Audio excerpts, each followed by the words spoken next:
వెళ్ళిపోయింది.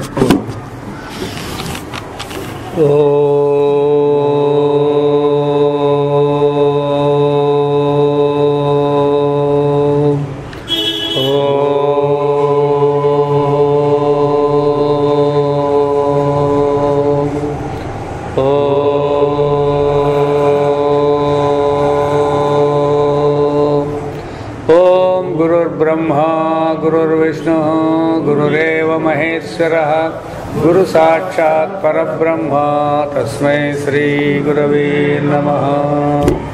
పరమాత్మత్వ మంత్రాచమనము అంటే ఏమి దాని ಕಥ?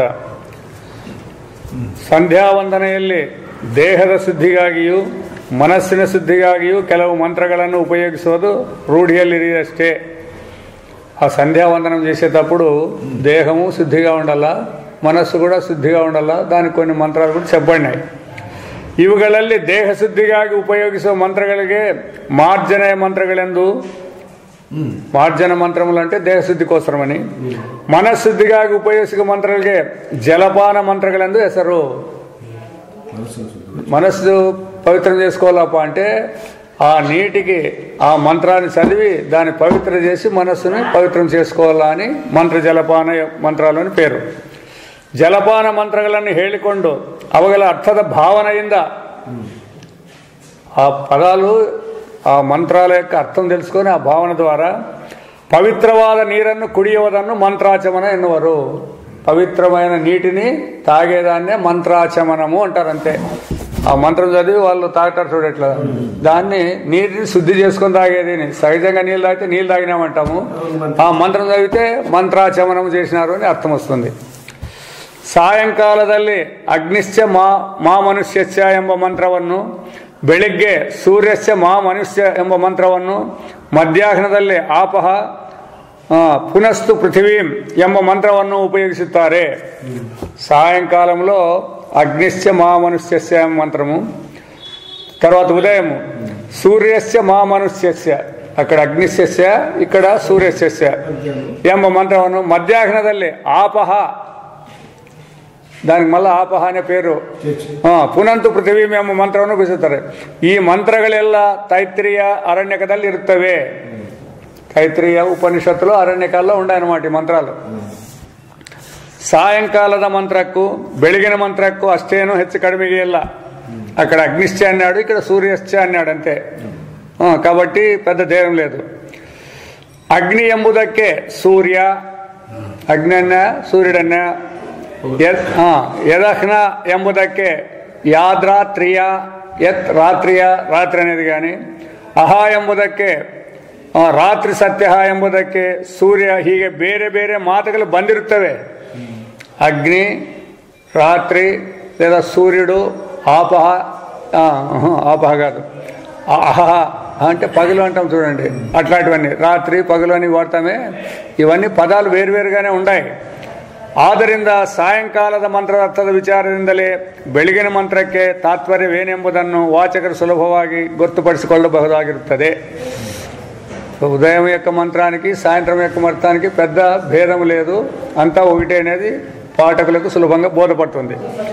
మంత్రాల అక్షరార్థం ఏನೆಂದರೆ, అదే ఇప్పుడు మనకు కావాల్సిండేది మంత్రాలు కాదు, మంత్రాల యొక్క అక్షరార్థం ఏమనగా అగ్నియు, మన్యువు, ಮನ್ಯುಪತಿಗಳು ಸಿಟ್ಟಿನಿಂದ ನಾನು ಮಾಡಿದ ಪಾಪಗಳಿಂದ నన్ను బిడుగడ ಮಾಡಿ కాపాడాలి. చూడండి ఎంత బాగా చెప్పినారు చూడండి. మంత్రార్థం అంటే ఇంతే. నేను చేసిండేటువంటి దోషాలు ఏమైనా ఉంటే ఆ దోషాలను కాపాడాలా అని చెప్పేదే అక్కడ ప్రధానం. ఎట్లా అగ్నియు, మన్యువు అంటే అగ్నిని చేసేటప్పుడు మన్యువు, మన్యుపతిಗಳು సిట్టినింద కోపం చేత ನಾನು ಮಾಡಿದ ಪಾಪಗಳಿಂದ ನನ್ನನ್ನು ಬಿಡುಗಡೆ ಮಾಡಿ ಕಾಪಾಡಲಿ. తర్వాత పగలు ಹೊತ್ತಿನಲ್ಲಿ ಮನಸ್ಸಿನಿಂದಲೂ, పగలంతా మన మనస్సు ద్వారాను, ವಾಕ್ಕುನಿಂದಲೂ, ಕೈಕಾಲಿನಿಂದಲೂ, ಕಾಲು చేతులిందను, ಕಾಲುಗಳಿಂದಲೂ, ಹೊಟ್ಟೆಯಿಂದಲೂ, ಶಿಶ್ನದಿಂದಲೂ ಯಾವ ಪಾಪವನ್ನು ಮಾಡಿರುವನೋ, పగలు మనము ఈ అంతఃకరణం ద్వారా కానీ లేదా కర్మేంద్రియాల ద్వారా కానీ చేసిన పాపాలు ఏముంటాయో ಹಗಲು ಅದನ್ನು ನಾಶಗೊಳಿಸಲಿ, ಅವನ್ನೇ ನಾಶనం చేయాల. ಇದಲ್ಲದೆ ఇంతే కాకుండా నన్నింద ఇన్న ಯಾವ పాప ఇರುವುదో, ఇంకా ఏ పాపాలైతే నేను చేసింటానో ಇದನ್ನು ನನ್ನನ್ನು, దీనిని కూడా నన్ను అమృత యోనియాద సత్యజ్యోతిಯಲ್ಲಿ అమృత స్వరూపమైనటువంటి ఆ పరమాత్మ జ్యోతి నందు హోమం ఆడువను, హోమం చేసేస్తాను అంటే కాల్చేస్తాను అని, అగ్నిలేకేసేస్తే కాల్తాను, హోమం ఆడువను. ఇది సరియాగి హోమం ఆడిద్దాగలి. కాబట్టి ఈ విధంగా మనం చేసిండే పాపాలన్నీ పోగొట్టుకునేదానికి ప్రార్థించేకే ఆ మంత్రాలు. ಇಲ್ಲಿ ಅಗ್ನಿಯು ಮನ್ಯು ಮನ್ಯುಪತಿಗಳು ಅಹಸ್ಸು ಎಂಬುವು ದೇವತೆಗಳ ಹೆಸರು. ఇవన్నీ దేవతల పేర్లు. అగ్ని అనేది కానీ మన్యు అనేది కానీ, మన్యుపతిಗಳು అంటే వాళ్ళకి రాజులని, అహస్సు పగలు అనేది, ಎಂಬುವು దేవతಗಳ ಹೆಸರು. పరమాత్మను తోరుకొల్లువ బగబగే విభూతిగలాదా. మనకి దీంట్లో ఏం చెప్పినాము, పరమాత్మ ప్రతీతి అయ్యే విధాన్ని అవస్థ అని చెప్పినాము చూడండి, అది పరమచింతమణిలో. ఇప్పుడు కూడా నీకు అగ్నిగాను సూర్యునిగాను పగలుగాను ఇట్లా కనపడతాడే, ఇదంతా కూడా పరమాత్మ ప్రతీతి కానీ పరమాత్మ కాదు. ప్రతీతి పరమాత్మను మీరు తెలియనప్పుడు ఆ విధంగా మనకి కనపడతా ఉంటుంది. ಈ ಅಗ್ನಿಯೇ ಮುಂತಾದವುಗಳ ಮೂಲಕ ಪರಮಾತ್ಮನನ್ನೇ ಇಲ್ಲಿ ಪ್ರಾರ್ಥನೆ ಮಾಡಿಕೊಳ್ಳುತ್ತೆಂಬುದನ್ನು ಉಪಾಸಕನು ನೆನಪಿನಲ್ಲಿಟ್ಟಿರೆ. కాబట్టి ఆ పేర్లు పిలిచేటప్పుడు పరమాత్మనే నేను ఉపాసన చేస్తాననేది జ్ఞప్తికి పెట్టుకున్నట్లయితే, ವೇದದಲ್ಲಿ ಬರುವ, వేదాల్లో వచ్చినటువంటి దేవతావాచిగలాದ శబ్దగల అర్థವನ್ನು, ఆ దేవతల పేరుతో వచ్చినటువంటి శబ్దార్థాన్ని ಚೆನ್ನಾಗಿ ತಿಳಿದುಕೊಳ್ಳುವುದರಲ್ಲಿ, బాగా తెలుసుకునే దాంట్లో ಯಾವ ತೊಡಕು ఉంటాగుವುದಿಲ್ಲ, ఏ ఆటంకాలు ఏమి కలబడే అవకాశం లేదు. కాబట్టి ఎప్పుడైనా మనం పేర్లతో, ఏ పేరుతోనైనా మీరు పిలిచండి, పరమాత్మ యొక్క ప్రతీతినే మీరు ఆ పేరుతో పిలుస్తున్నారు కానీ అవి స్వతంత్రంగా ఉండేటివి కాదు. ఏదన్నా చేసుకో, నువ్వు భూమి పేరు చేసుకో, ఆకాశము ఏదన్నా చేసుకోండి, ఏం చేసుకున్నా కూడా అవన్నీ కూడా పరమాత్మ యొక్క స్వరూపం అనేది బాగా జ్ఞప్తి పెట్టుకొని చేయాలి. పరమాత్మ స్వరూపం మనకు బోధపడలేదు కాబట్టి ఆ విధంగా తోస్తాంది. ಇದರಲ್ಲಿ ಇಟ್ಲುಂಡನೆ ಅಗ್ನಿ ಎಂದರೆ ರಾತ್ರಿಯಲ್ಲಿ ತೋರುಕೊಳ್ಳುವ ಎಲ್ಲ ಬಗೆಯ ಬೆಳಕಿನ అభిమాన దేవత. అగ్ని అంటే అప్పుడు మనకి చీకటి ఉన్నప్పుడు వెలుతురిచ్చేటువంటి దేవత. మన్యు ఎందరే సిట్టిన అభిమాన దేవత. కోపం వచ్చిందంటే దానికి మన్యు అనేది పేరు, అభిమాన దేవత ఆ మన్యు అనేది. మన్యుపతిగలు ఎందరే, ఇంకా మన్యుపతిగలు అని చెప్తే రాగద్వేషగల ముంతాద భావగల అభిమాన దేవతలు. చూడండి, మనం వ్యవహారంలో రాగద్వేషాలు ఇవన్నీ కోపము అని పెట్టుకున్నాం కదా, దానికి వేదాల్లో ఈ పేర్లు పెట్టినారనమాట. మన్యు, మన్యుపతిగలు, అగ్ని అని ఇట్లా పేర్లు పెట్టినారు. విచారం చేస్తే అవన్నీ ఏమప్ప అంటే మన వ్యవహారంలో ఉండేదానికి సంబంధించిన పేర్లే అవన్నీ. కాబట్టి అహస్సు ఎందరే హగలిಗೆ అభిమానయ దేవత. అహస్సు అంటే పగలుకి అభిమానమైన దేవత. ಇವರೆಲ್ಲರೂ, వీళ్ళందరూ అనగా ఈ రూపದಲ್ಲಿ తోరుకొల్లుతారో పరమాత్మను. ఇప్పుడు ఇంకేం కష్టపడేది ఏముండదు ఇక్కడ జనానికి. రాత్రి అన్నా పరమాత్మే, పగలన్నా పరమాత్మే, ఏదన్నా కూడా అగ్ని అన్నా పరమాత్మే, సూర్యుడన్నా పరమాత్మే, అన్నీ పరమాత్మకు పేర్లు ఇవన్నీ. ನನ್ನ ಪಾಪವನ್ನು ತೊಲಗಿಸಲಿ ಎಂಬುದು ಒಟ್ಟು ತಾತ್ಪರ್ಯ. నేను చేసిండే పాపాలన్నీ పోగొట్టాలా అనేది మొత్తం తాత్పర్యము. సిట్టినిండా ನಾನು ಮಾಡಿದ ಪಾಪಗಳು, కోపం ద్వారా నేను చేసినటువంటి పాపాలు, ಎಂಬುದರ అర్థವನ್ನು ಇಲ್ಲಿ ಸ್ವಲ್ಪ వివేచన ಮಾಡುವುದು అవశ్య. కోపంతో ఏమేం పనులు చేసింటాము, ఏమేమి పాపాలు చేసింటాము అనేది కొంచెం విచారించవలసిన విషయం. ಮೂಲದಲ್ಲಿರುವ మన్యు ಎಂಬ మాతిಗೆ, ఆ మూలంలో ఉండే మన్యు అనే మాతికి అర్థము కోపము. శోక ఎంబ అర్థగలు ఉంటుంది. కోపమన్య, దుఃఖమన్య, మన్యు అనే దానికి ఈ రెండు పేర్లు ఉంటాయి. అంటే ఇక్కడ ఇవి శక్తులుగా ప్రేరణ అవుతాయి అన్నమాట. దేవతలని అది కోపం రావాలంటే దానికి ఒక అధిదేవత ఉండాల్సిందే, దుఃఖం రావాలంటే కూడా దానికి అధిదేవతలు ఉండాల్సిందే. రాగద్వేషాలకి అక్కడ శక్తి ప్రకోపం జరుగుతుంది. ఆ శక్తి ప్రకోపాన్ని మనము ఎప్పుడైతే నువ్వు ఇది చేసుకుంటావో, చేసుకుంటే క్వశ్చన్ లేదు. అది వచ్చింది అంటేనే దాన్ని అదే పాపం. దాన్ని చేసుకుంటే పరమాత్మకే పరిహారానికి కదా మనం ఇప్పుడు ಮನುಷ್ಯನು ಮಾಡುವ ಪಾಪಗಳಿಗೆಲ್ಲ ಅಹಂಕಾರವೇ ಮೂಲ. అయిపోయి జనరల్ నేననేదే మనం చేసే పాపాలన్నిటికీ కారణమప్ప. అందువల్లే మనం వ్యవహారంలో నేను నాదని తీసేయండి అప్ప అని సులభంగా చెప్తాము. అయితే ఉపనిషత్తుల్లో దీనికంతా విసర్జన చేసింటారనమాట. అంతే. ಅವನು ತನ್ನ ಕಾಮం పరిపూర్తి ಆದರೆ ఉబ్బుತ್ತಾನೆ. అతని కోరిక పరిపూర్తి అయిందంటేనే ఉబ్బిపోతాడు. ఇల్లదిద్దరే సిట్టాగుತ್ತಾನೆ. ఆ కార్యం నెరవేరకపోతే కోపం వచ్చేస్తుంది అనమాట. సిట్టు నడియదిద్దరే, కోపం కూడా వానికి చూడండి ఎట్లుంది ఇది. కోపాన్ని కూడా వాడు చెప్పేదానికి యోగ్యత లేకపోతే ఏడుస్తాడంట. అంతే.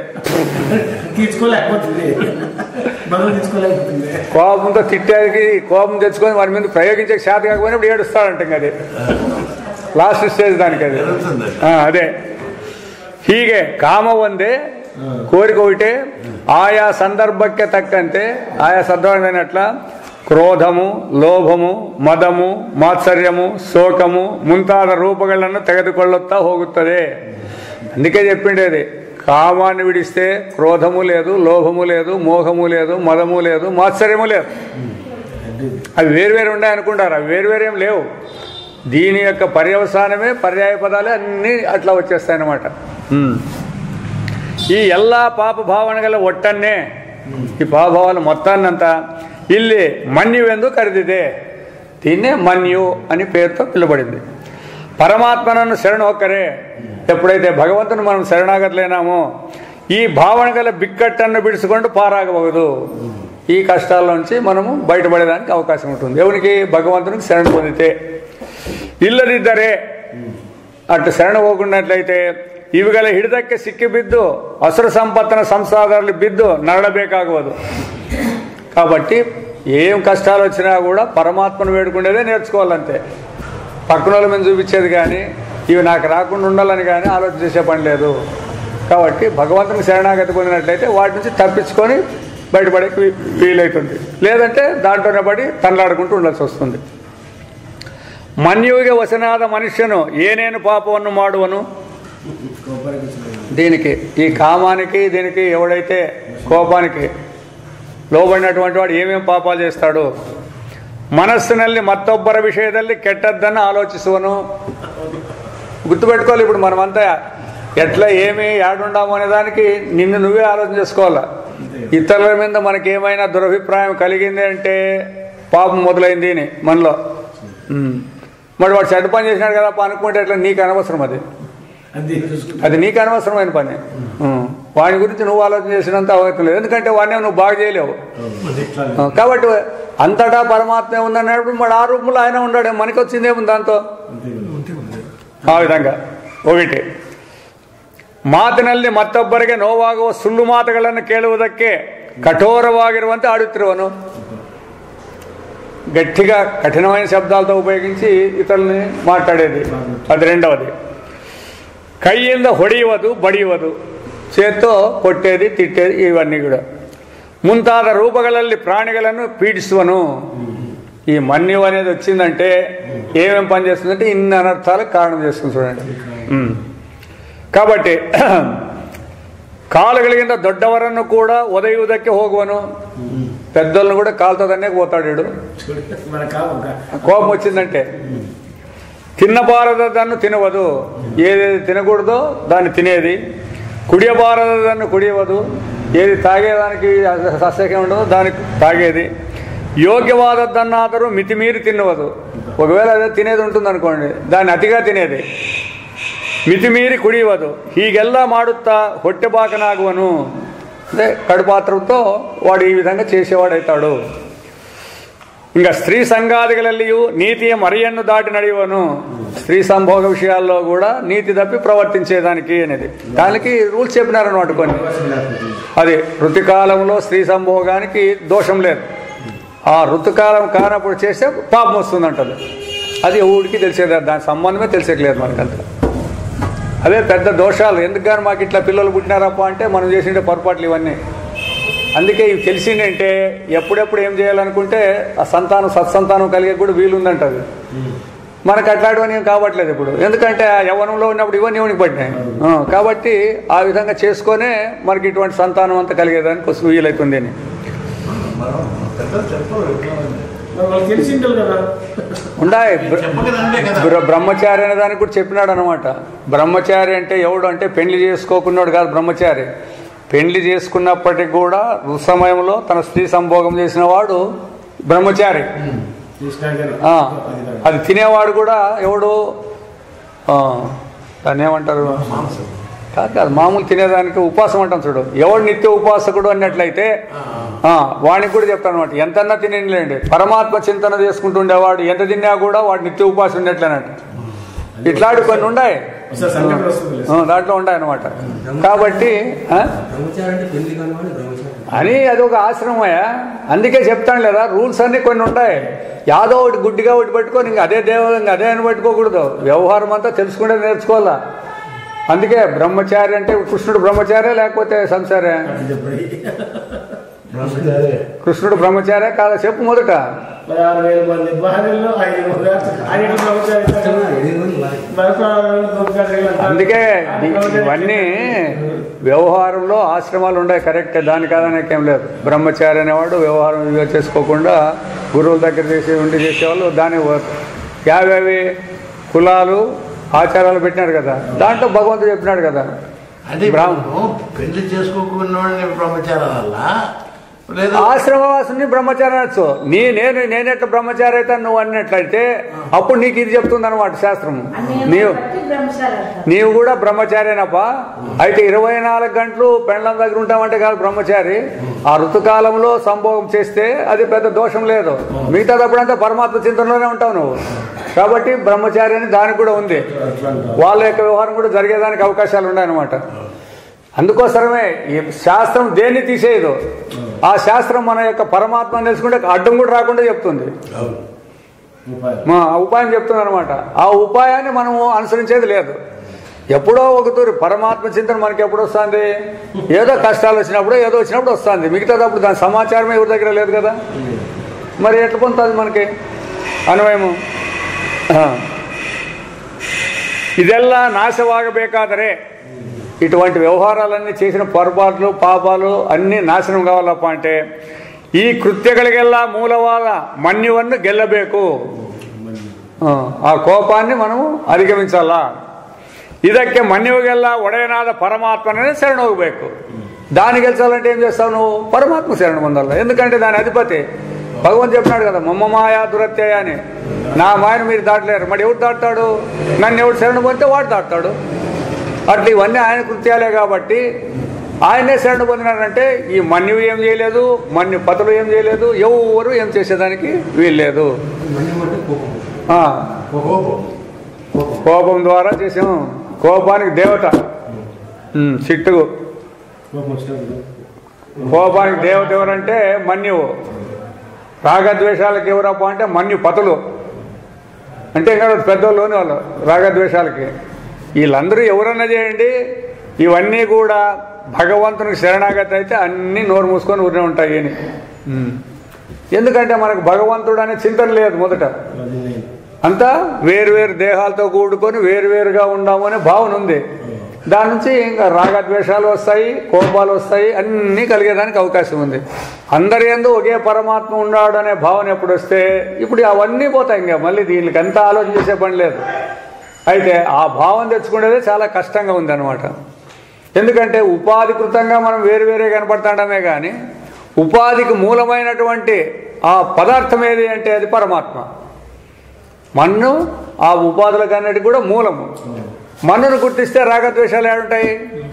పాత్రలు చూసినట్లయితే అది పెద్దది ఇది సన్నది అని ఇట్లా అన్ని పుట్టేదానికి అవకాశాలు వస్తాయి.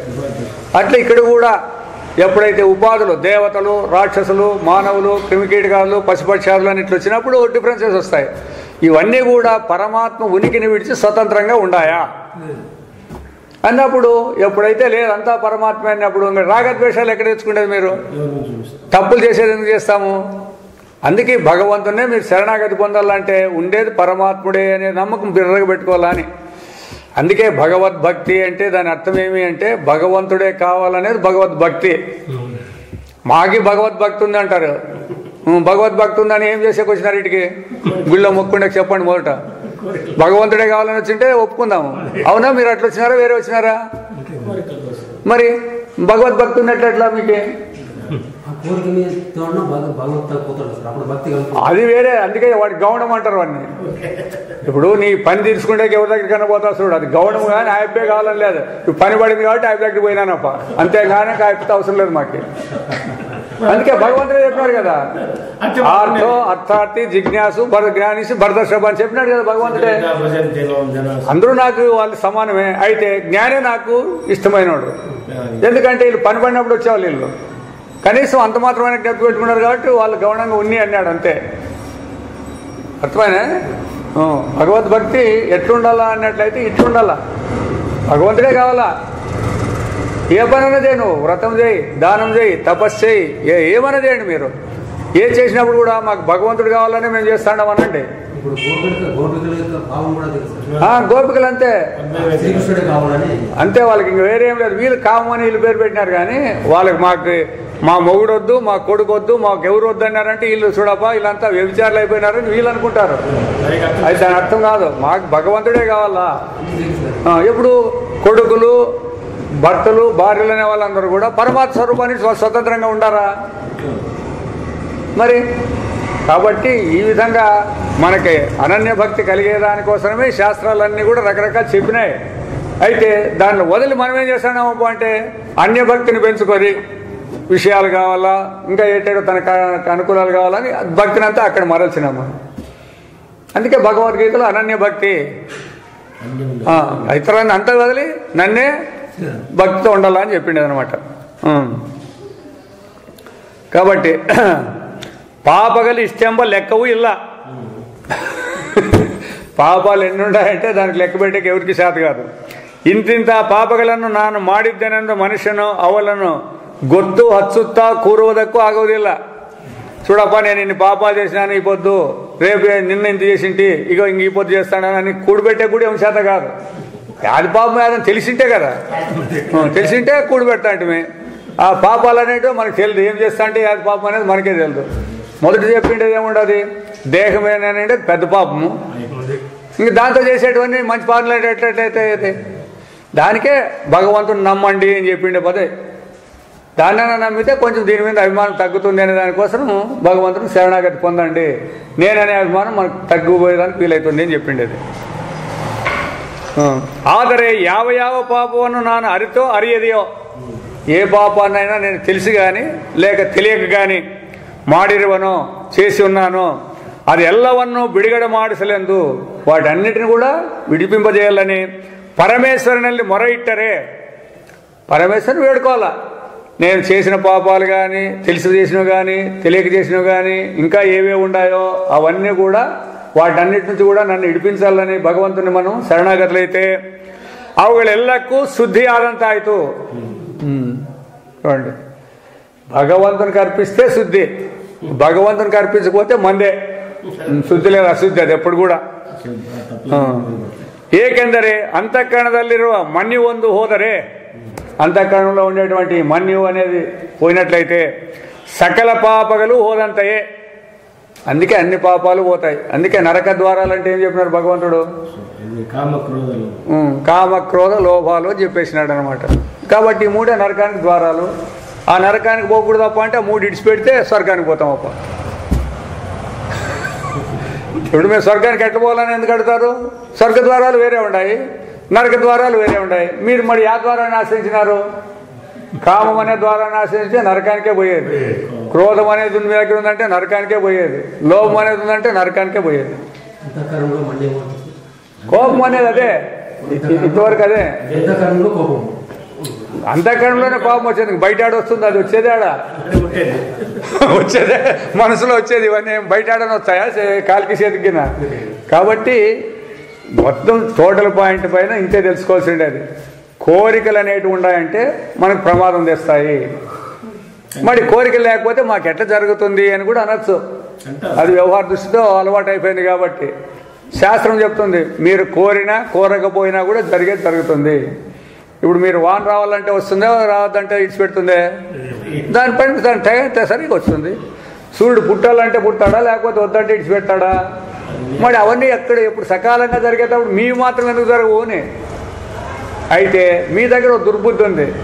నీకు యావి కాదో అనవసరమైన కోరుకుంటాడు మనం. అవునా? పరమాత్మ మనకు అవసరమైన వాడు, మన స్వరూపం అది. దాన్ని కోరుకోకుండా మాకు దుడ్లు కావాలా, కొడుకులు కావాలా, ఉద్యోగాలు కావాలా, ఆరోగ్యాలు కావాలా అని దీన్ని కోరుతాడు ఎవరు? ఎట్లా సరిపోతుంది ఇది?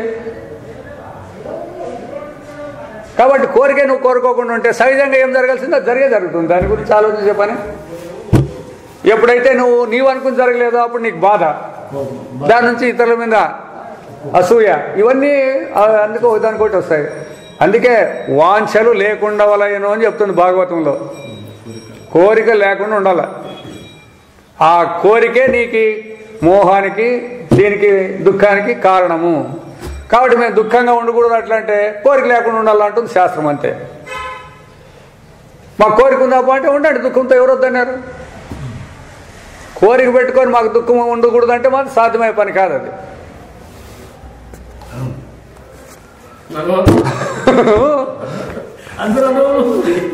అనుమేది ఎందుకు దుఃఖిస్తాడో చెప్పండి, ఎవరినైనా అడుగుదామండి.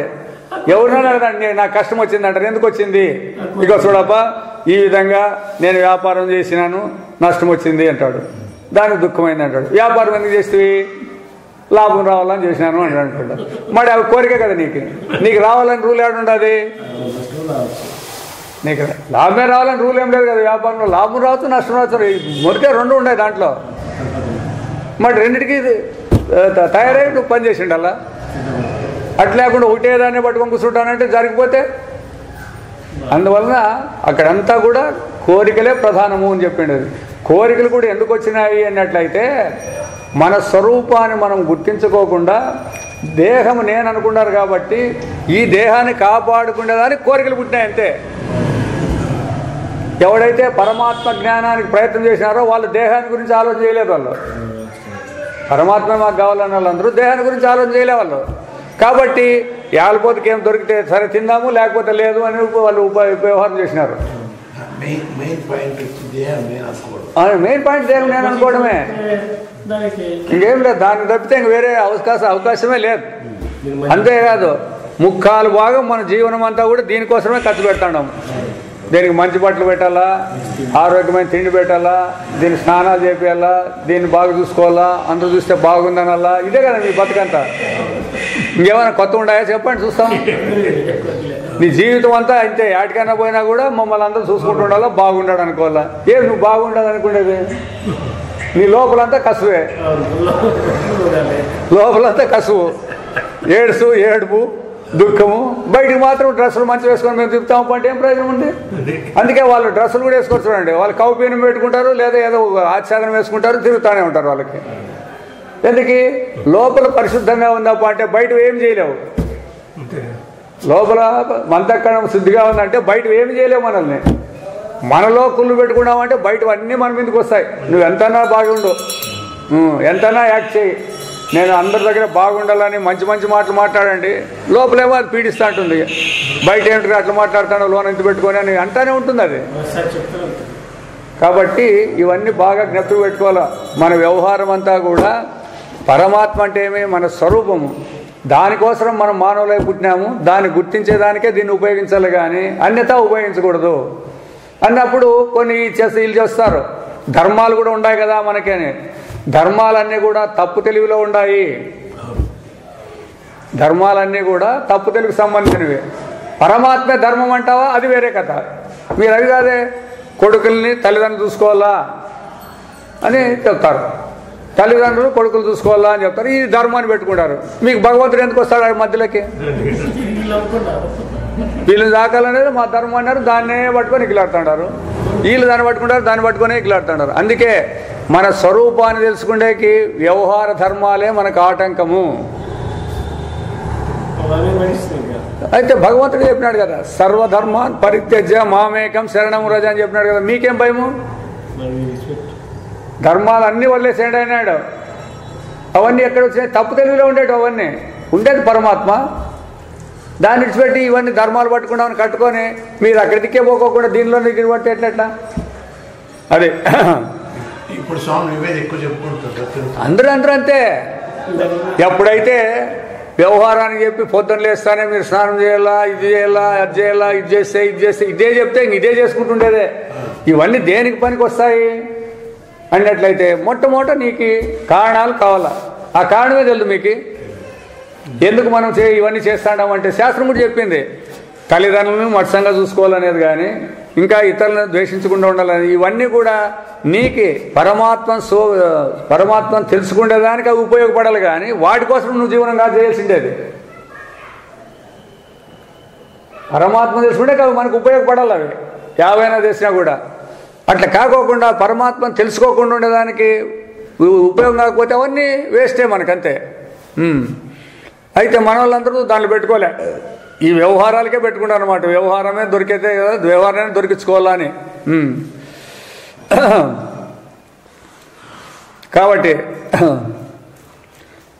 ಏಕೆಂದರೆ ಅಂತಃಕರಣದಲ್ಲಿರುವ ಮಣ್ಣಿ ಒಂದು ಹೋದರೆ ಸಕಲ ಪಾಪಗಳು ಹೋದಂತೆ. ಈ ಮಣ್ಣಿವೆ సకల పాపಗಳಿಗೂ బీజం. ఇతను ఉన్నట్ల అన్నిటికీ ఏమన్నా పాపాలు చేయాలంటే ఈ బీజం అనేది ఒకటి ఉందంటే, కోపం అనేది కానీ కోరిక అనేది ఉందంటే అన్నిటికీ పాపాలకు అదే మూలం ఉంది. ఒకటే చూడప్ప, దాన్ని నేను తగ్గించుకోవాలా, దీన్ని తగ్గించుకోవాలా, దీన్ని తగ్గిస్తే అన్నీ లేకుండా పోతాయి. ఒకటే మాట. పరమాత్మను అమృతయోని, పరమాత్మ అమృత స్వరూపుడు. ఎందరే నాశరహితనాద జగత్కారణను, నాశం లేనటువంటి జగత్కారణుడు. ఇప్పుడు జగత్కారణుడు అన్నప్పుడు జగత్ నాశనం అవుతుందా లేదా? మరి కారణుడు నాశనం అవుతాడా? లేదు. నాశరహితవాద మోక్ష స్వరూపకు కారణను, నాశరహితమైనటువంటి మోక్షానికి కూడా ఈయన కారణం, నాశరహితమైన ప్రపంచానికి కూడా ఇతడే కారణం.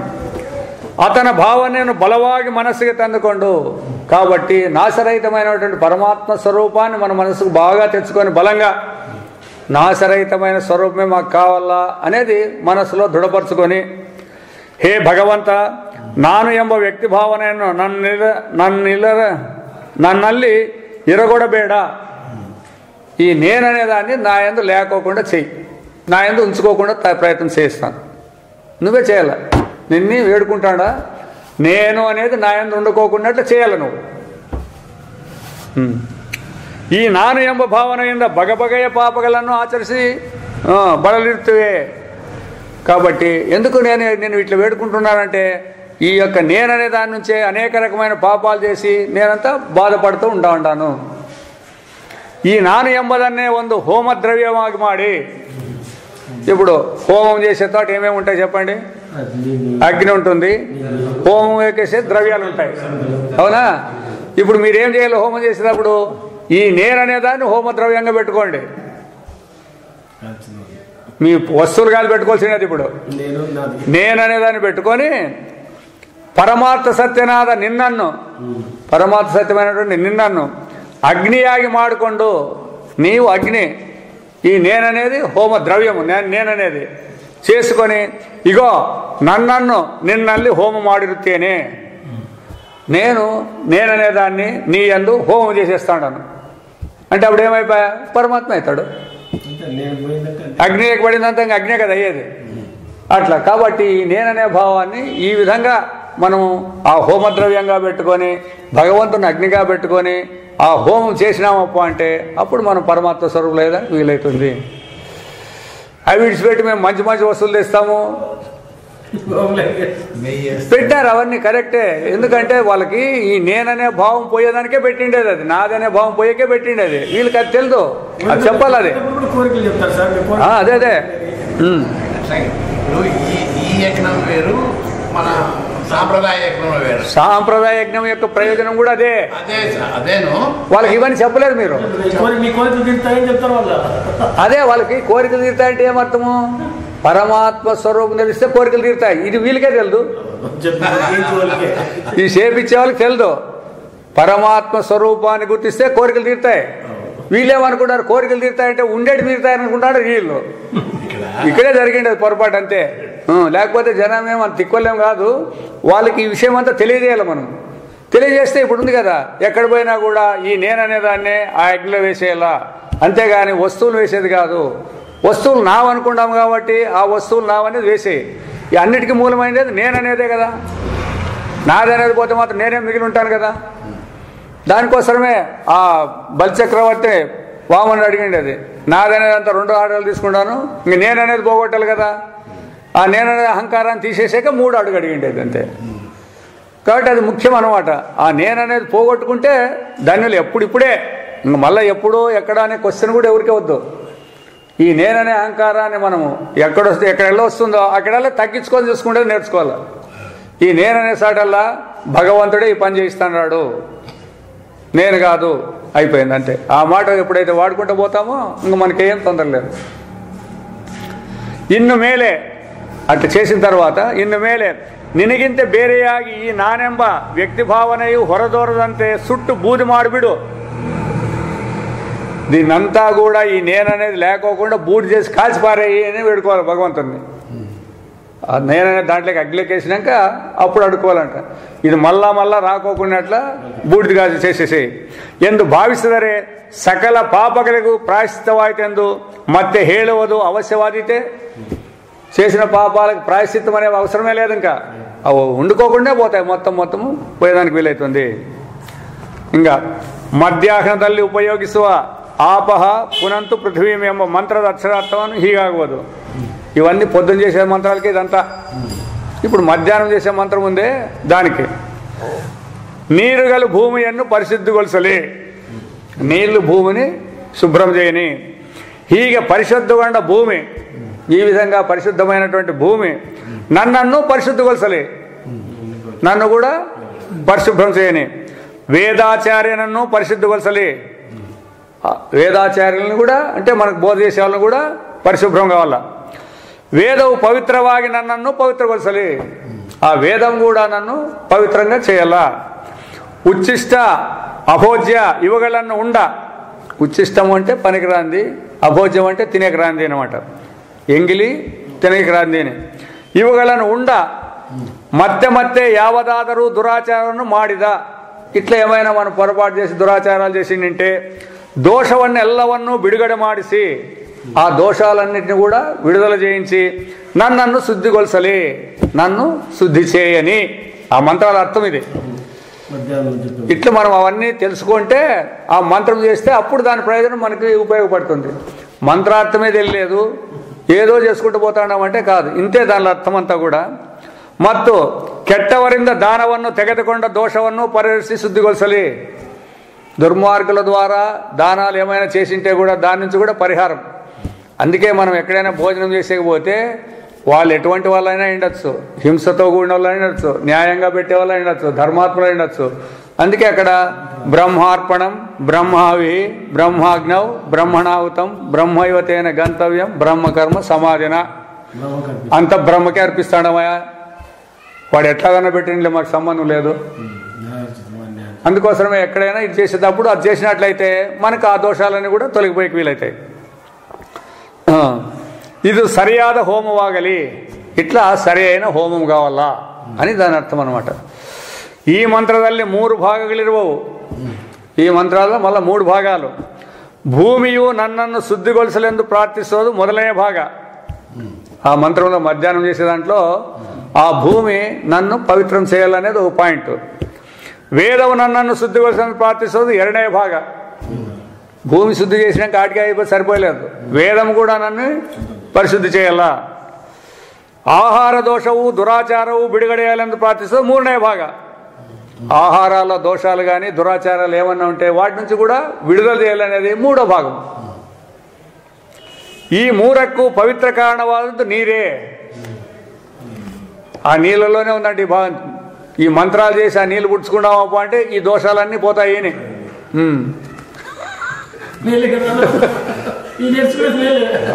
నీటికి ఇప్పుడు జడ్జ్ చేసినాం కదా దాన్ని. ఇప్పుడు రైట్, ఇప్పుడు దేవాలయంలో విగ్రహాలు ఉన్నాయి, ఊరికినే విగ్రహాలు చేస్తే కాదు, ఈ మంత్రాలు ప్రతిష్ఠ చేసింటారు కాబట్టి వాటికి పవిత్రత వచ్చింది. అది గుర్తు ఎప్పుడే కానీ.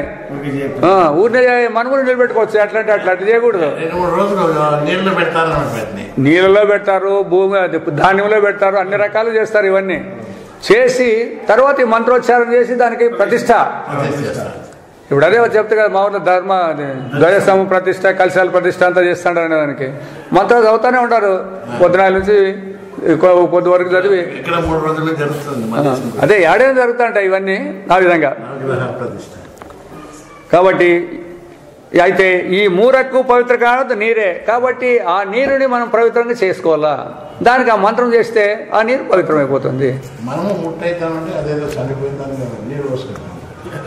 అన్నిటికీ చనిపోయినాడు ఇంట్లోకి వాడిని దగ్గర చూసిపోయినాడు చేసుకోవాలా, ఎవరింట్లో ఉన్న కాన్ఫ్లైంట్ వాళ్ళ ఇంట్లోకి పోస్తే శుద్ధి చేసుకోవాలనేది ఇవన్నీ ఇవే, అన్నీ కొత్తవేం కాదు. ఇది ಇಲ್ಲಿ ನೀರೆಂದರೆ ఇక్కడ ನೀರనగా ನೀರೆಂಬ ಉಪಾಧಿಯ ಮೂಲಕ ಸರ್ವವ್ಯಾಪಿಯಾದ ಪರಮಾತ್ಮನನ್ನೇ ಪ್ರಾರ್ಥನೆ ಮಾಡಿರುತ್ತದೆ. నీళ్ళు అనేది ఉపాధే కానీ దాని ఆధారం అంతా కూడా సర్వవ్యాపి అయినటువంటి పరమాత్మ అనే భావన మనలో ఉండాల. ಪರಮಾತ್ಮನ ಉಪಾಧಿಯಾಗಿರುವ ಪರಿಶುದ್ಧ ವಸ್ತು ಎಂಬ ಅರ್ಥವನ್ನೇ ಇಟ್ಟುಕೊಳ್ಳಬೇಕು. కాబట్టి ఏ వస్తువైనా కూడా మనం ఇదే పాయింట్ పెట్టుకోవాలి, ఒకటే కాదు. ఏ ఉపాధి చూసినా కూడా పరమాత్మ యొక్క పరిశుద్ధమైన వస్తువు అనే దాన్ని మనం గుర్తుపెట్టుకోవాలి.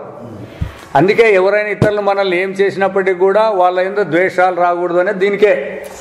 ఎందుకంటే వాడికి ఏం స్వతంత్రం లేదు ఆ విధంగా చేసేదానికి. మనల్ని ఏమైనా చేస్తాడంటారు కదా, ఏమైనా చేసేదానికి స్వతంత్రం ఏం లేదు. ఒక దృష్టితో ఏముంది, మనం చేసిండేటువంటి పాపం ఏమైనా ఉంటే ఆ పాప నివృత్తి వాడు నిమిత్తమవుతాడు. వాడు మళ్ళా దానికి నిమిత్తమై వాడు అనిపిస్తాడు మళ్ళా దాని కథ. దానికి ఇట్లుండదు అన్న లెక్కలన్నీ ఇట్లుండదు అన్నీ ఉదానికోటి.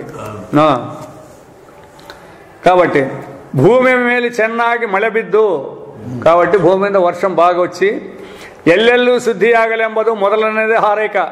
అదే భూమి పరిశుద్ధం కావాలంటే వర్షం వచ్చి బాగా అంత క్లీన్ కావాలి, గలీదంతా కొట్టుకొని పోతుంది కదా, ఆ విధంగా ಭೂಮಿಯು ಶುದ್ಧವಾಗಿರಬೇಕು.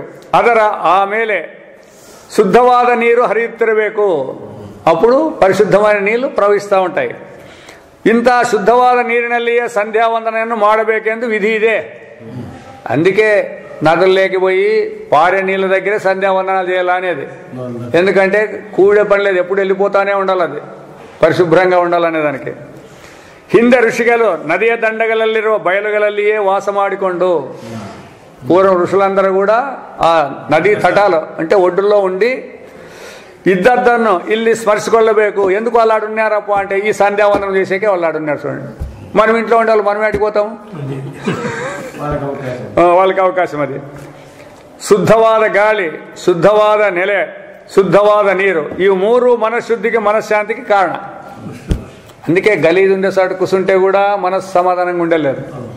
అందుకోసమే స్థలం క్లీన్ చేసుకొని కూర్చోవాలా అని చెప్పేసేదాన్ని. ఆ విధంగానే నీళ్లు కూడా పరిశుభ్రం లేకపోతే అది కూడా ఇబ్బంది అన్నమాట. కాబట్టి ಈಗಿನ ಕಾಲದಲ್ಲಿ ಋಷಿಗಳ ಹಾಗೆ ದೇಶಕೋಶವನ್ನು ಬಿಟ್ಟು ನಾವು ದೂರವಾಗಿ ಬಯಲುಗಳಲ್ಲಿ ಪರ್ಣಶಾಲೆಯನ್ನು ಕಟ್ಟಿಕೊಂಡಿರುವುದು ಸಾಧ್ಯವಲ್ಲ. ఆదరు చెప్తాడు చూడండి. అట్లా వాళ్ళకంటే ఋషులకు సరిపోయింది. మనం ఎక్కడ పోతాం బయటికి? కాకపోయినప్పటికీ కూడా ನಾವು ವಾಸವಾಗಿರುವ, మనం ఎక్కడైతే నివసిస్తూ ఉన్నామో, మನೆಯ ಒಳಗೂ ಹೊರಗೂ, ఇంటి లోపల ఇంటి బయట, ఇది టౌన్లో ఉండే వాళ్ళంత పాపాత్ములు ఎవరు లేరని చెప్తాను నేను. ఒక్కటే నేను చెప్పేది. ఏమో అంత ధైర్యంగా చెప్పినామంటే ఇక ఉండారు దానికి రూలు. పల్లెటూరులో లేదు ఇది. పల్లెటూరులో ఇంట్లోనూ ఊడుస్తారు, బయట బజార్లంతా ఊడ్చి ఎత్తేసి వస్తాం. ఇల్లు లేదు, ఇంట్లో తీసి బయట పారేసేది.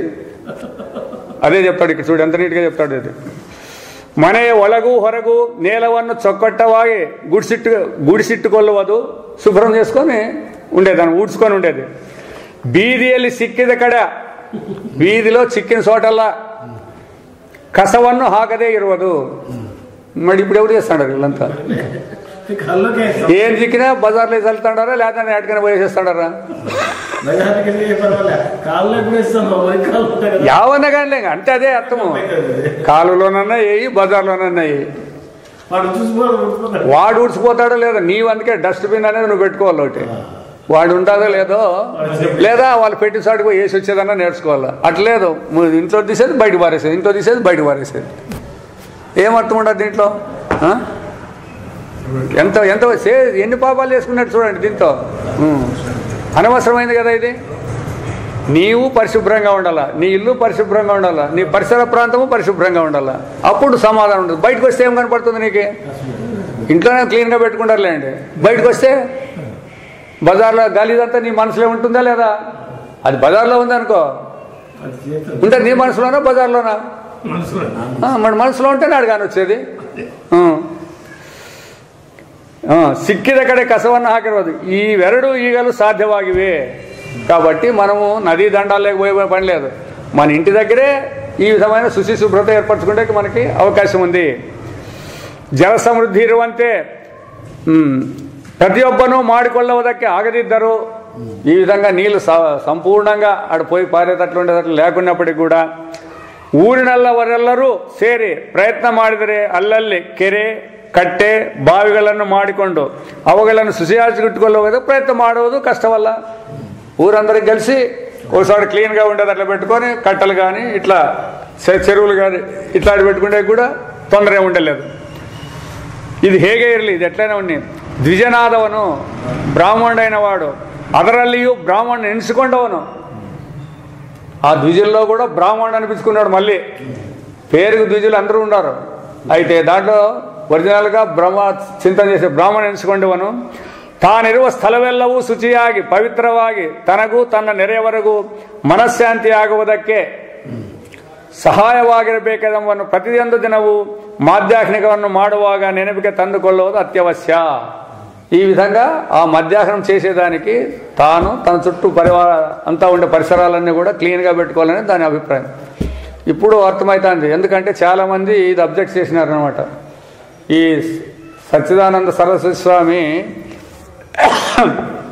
బయటకు వచ్చినప్పుడు ఉపన్యాసం ఇచ్చేది అయిపోతానే మళ్ళా స్నానం చేసి వచ్చేది అని. దినానికి 3 తూర్లు వేస్తాడు, 4 తూర్లు వేస్తాడు, ఎట్లంటే చేస్తానే అంట. ఈయనంతా పరమాత్మను తెలిసిన వాడికి ఇన్ని తూరు స్నానం ఏం చేయాలో మడేంటికి అని అంటాండ్రు. ఇక చూడు ఇప్పుడు ఇది ఈడు వస్తాను దీనికి సమాచారం. బ్రాహ్మణుడు అనేవాడు ఎట్లుండాలా, ఏ విధంగా ఉండాలా అనేదానికి ఇది ఈ విషయం ఉంటేనే నీకు ఆ బ్రాహ్మణత్వం సంపాదించుకునే వీలవుతుంది. కానీ ఎట్లంటే అట్లుంటే అవుతుంది, లేంటే ఎట్లా అయ్యేది?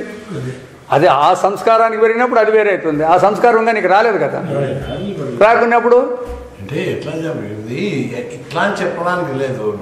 ఇప్పుడు అవధూత ఎప్పుడు అయ్యో మళ్ళీ నేను చెప్పేది ఇప్పుడు ఇంట్లో లేదా నీకు? అవధూత అయినానికి ఏం పని ఉండదా? అవధూత కారణం కదా కదా ఇప్పుడు మనం మాట్లాడతాడు. వాడు అవధూత ఎట్లయితాడు? మొదటి ఇవన్నీ చేసింటేనే వెనక జన్మలో చేసింటే ఇప్పుడు అవధూత అవుతాడు. ఏం చేయకుండా ఇప్పుడే అవుతాడా డైరెక్ట్గా? వ్యవహారం ఏడైనట్లే ఉంది కదా. వాడు షావుకారు అయ్యేవాడుగా కావాలా, లేదా బ్యాంకులో చెక్ డ్రా చేయాలంటే కూడి పెట్టిండాలి కదా. మరి బ్యాంకులో చెక్ చేసేవాడు పోయి అలా సంచులు మోయమనే వానికేం పట్టింది కర్మ మోసేకి? దీనికే ఎక్కువ ప్రాధాన్యత ఇచ్చేస్తారేమో. దీనికేం ప్రాధాన్యం ఎక్కువ? నీకు దాని తత్వం తెలుసుకున్నాక ప్రాధాన్యత ఎక్కువ ఉంది. ఇప్పుడు ప్రాధాన్యత ఎక్కువ అంటే స్నానాలు అవన్నీ చేసేది మనశుద్ధి కోసం, దేహశుద్ధి కావాలా. దేహశుద్ధి ఏమో అవుతుంది నీళ్ళు పోసుకుంటే. మనశుద్ధి కావాలంటే పక్కనంత గలీజు ఉంటే ఎట్లయితుంది? పక్కనంత గలీజు ఉందంటే ఆ వాసనలన్నీ ఉన్నాయంటే ఏమో ఇట్లా వాసన ఉందనుకుంటే ఆ బుద్ధి ఉంటుందా లేదా? మళ్ళీ అది క్లీన్గా ఉండాలి పరిసరాలు. మరి దానిని పెట్టుకోకుండా ఇది ఒకటే నీ ఎందుకు నువ్వు ఒకటే చేసుకుంటే ఎట్లా? అట్లా అందుకే వాళ్ళంతా క్లియర్గానే చెప్పినారు దీన్ని ఎట్లా చేసుకుంటే మనం బాగుంటాము అనే దానికి.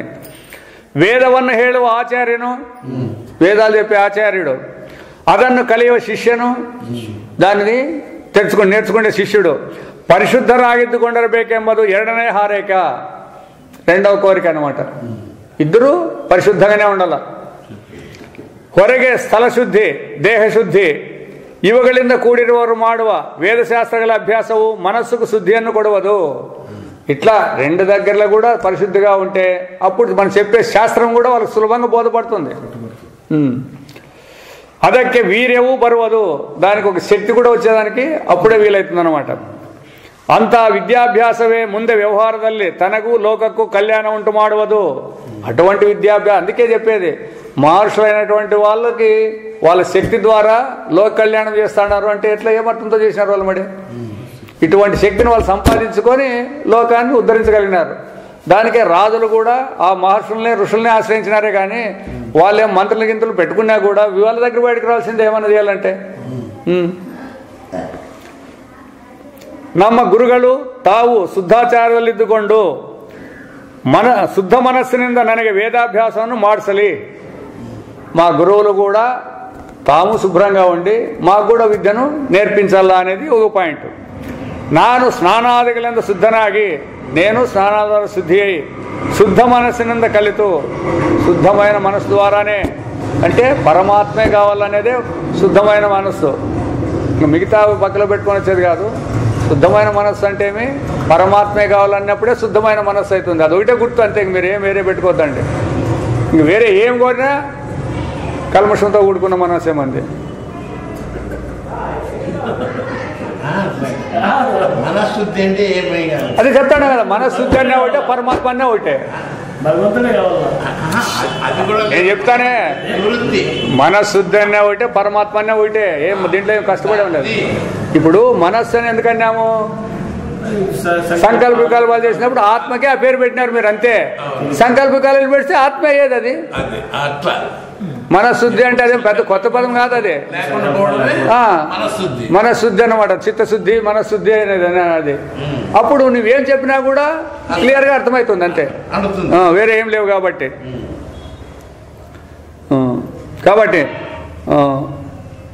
ನಾನು ಸ್ನಾನಾದಿಗಳಿಂದ ಶುದ್ಧನಾಗಿ ಶುದ್ಧ ಮನಸ್ಸಿನಿಂದ ಕಲಿತು ಅದರಿಂದ ಪವಿತ್ರನಾಗುವಂತೆ ಆಗಲಿ ಎಂಬುದನ್ನು ಎರಡನೇ ಭಾಗದ ಭಾವಾರ್ಥ.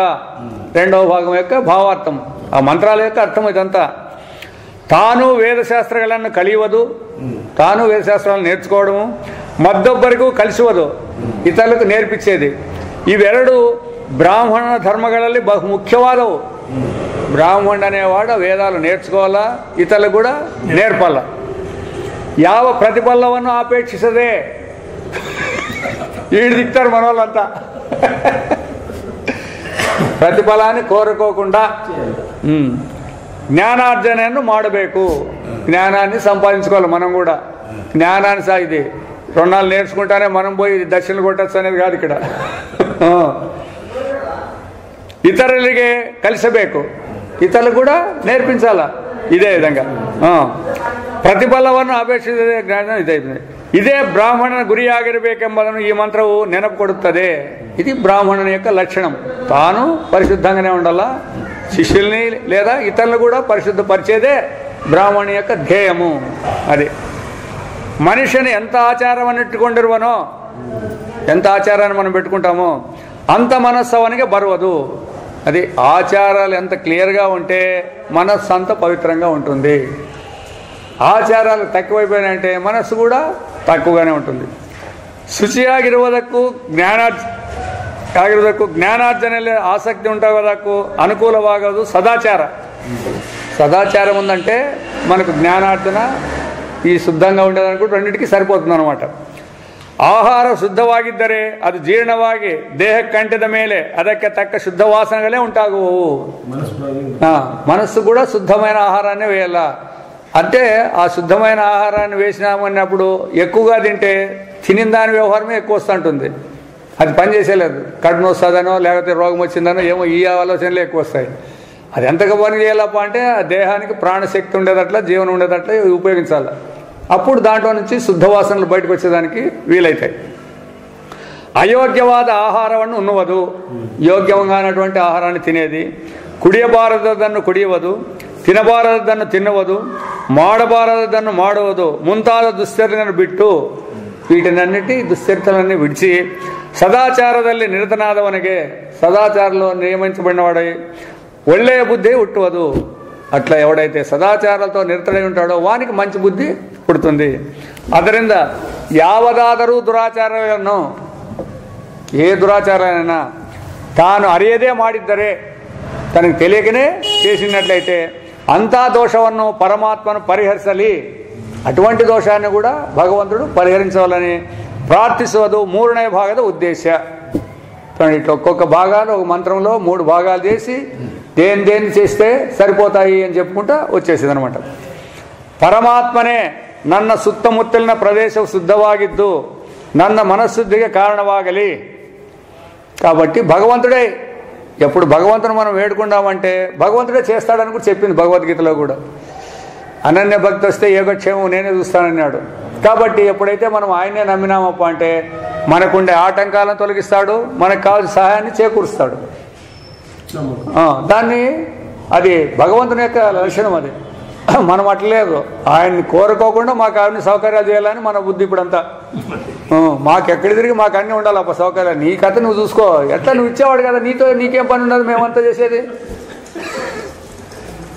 నువ్వు ఇస్తే మేము దర్జాగా తిరుగుతాము అనేది మన యొక్క ప్రాప్తి. ఇప్పుడు కారణవాగలే ನಾನು ಆಚಾರ್ಯನಿಂದ ಕಲಿಯುವ ಪಾಠವು, నేను గురువు దగ్గర నేర్చుకునే పాఠము ನನ್ನ మనశుద్ధిగా కారణవాగలి.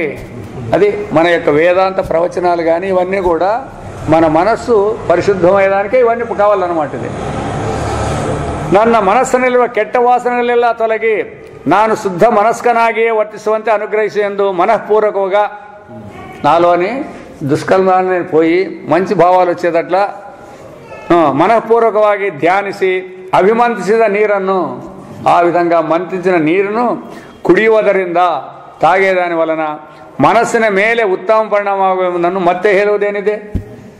ఉత్తమ పరిణామం అవుతుంది అని చెప్పాల్సిందేముంది, ఆటోమేటిక్గా అవుతుంది అని. ఈ విధమైన వ్యవహారంతో మనం ఎప్పుడైతే చేసినామో అప్పుడు ఉత్తమ పరిణామాలే మనకు కలిగేదానికి వీలవుతాయి. ఇంకా నెక్స్ట్ ఇంకోటి ಉಪಕರ್ಮ. ಉಪಕರ್ಮವೆಂದರೆ ಆ ದಿವಸ ఋషి పూజ ಮಾಡುವುದು. ಉಪಕರ್ಮ పొద్దు ఋషుల యొక్క, అంటే మహాత్ములు ఎవరైనా సరే, ఋషులు అంటే ఋషులే కాదు, జ్ఞానుల పూజలు ఎవరైనా చేయొచ్చు అన్నమాట. యజ్ఞోపవీతದ దాన ధారణಗಳನ್ನು ಮಾಡುವುದು. ఉపాకర్మ చేస్తారు కదా, బ్రాహ్మణులోను వైశ్యుల్లోనూ చేస్తుంటారు కదా. ఇది బాగా వినండి మీరంతా. ಮೂರನೇ ದಿನ ಗಾಯತ್ರಿ ಜಪವನ್ನು ಮಾಡೋದು. ಇಷ್ಟು ನಡೆಯುತ್ತವೆ, ಅವು చేసేటప్పుడు ఈ మూడు జరుగుతాయి. ಆಮೇಲೆ ಅದರ ವಿಚಾರವನ್ನು ಬಹುಜನರು ಮರೆತು ಬಿಡುತ್ತಾರೆ. ಆ 3 ದಿనాలు జ్ఞప్తికుండాలంటే మళ్ళీ ఆయనకు దీనికి జ్ఞప్తికే ఉండలేదంట. ఆ ఉపాకర్మ చేసే 3 దినాలు మాత్రం జ్ఞప్తికుంటాయంటివి, మళ్ళీ 4వ దినం దీని సమాచారమే లేదప్ప.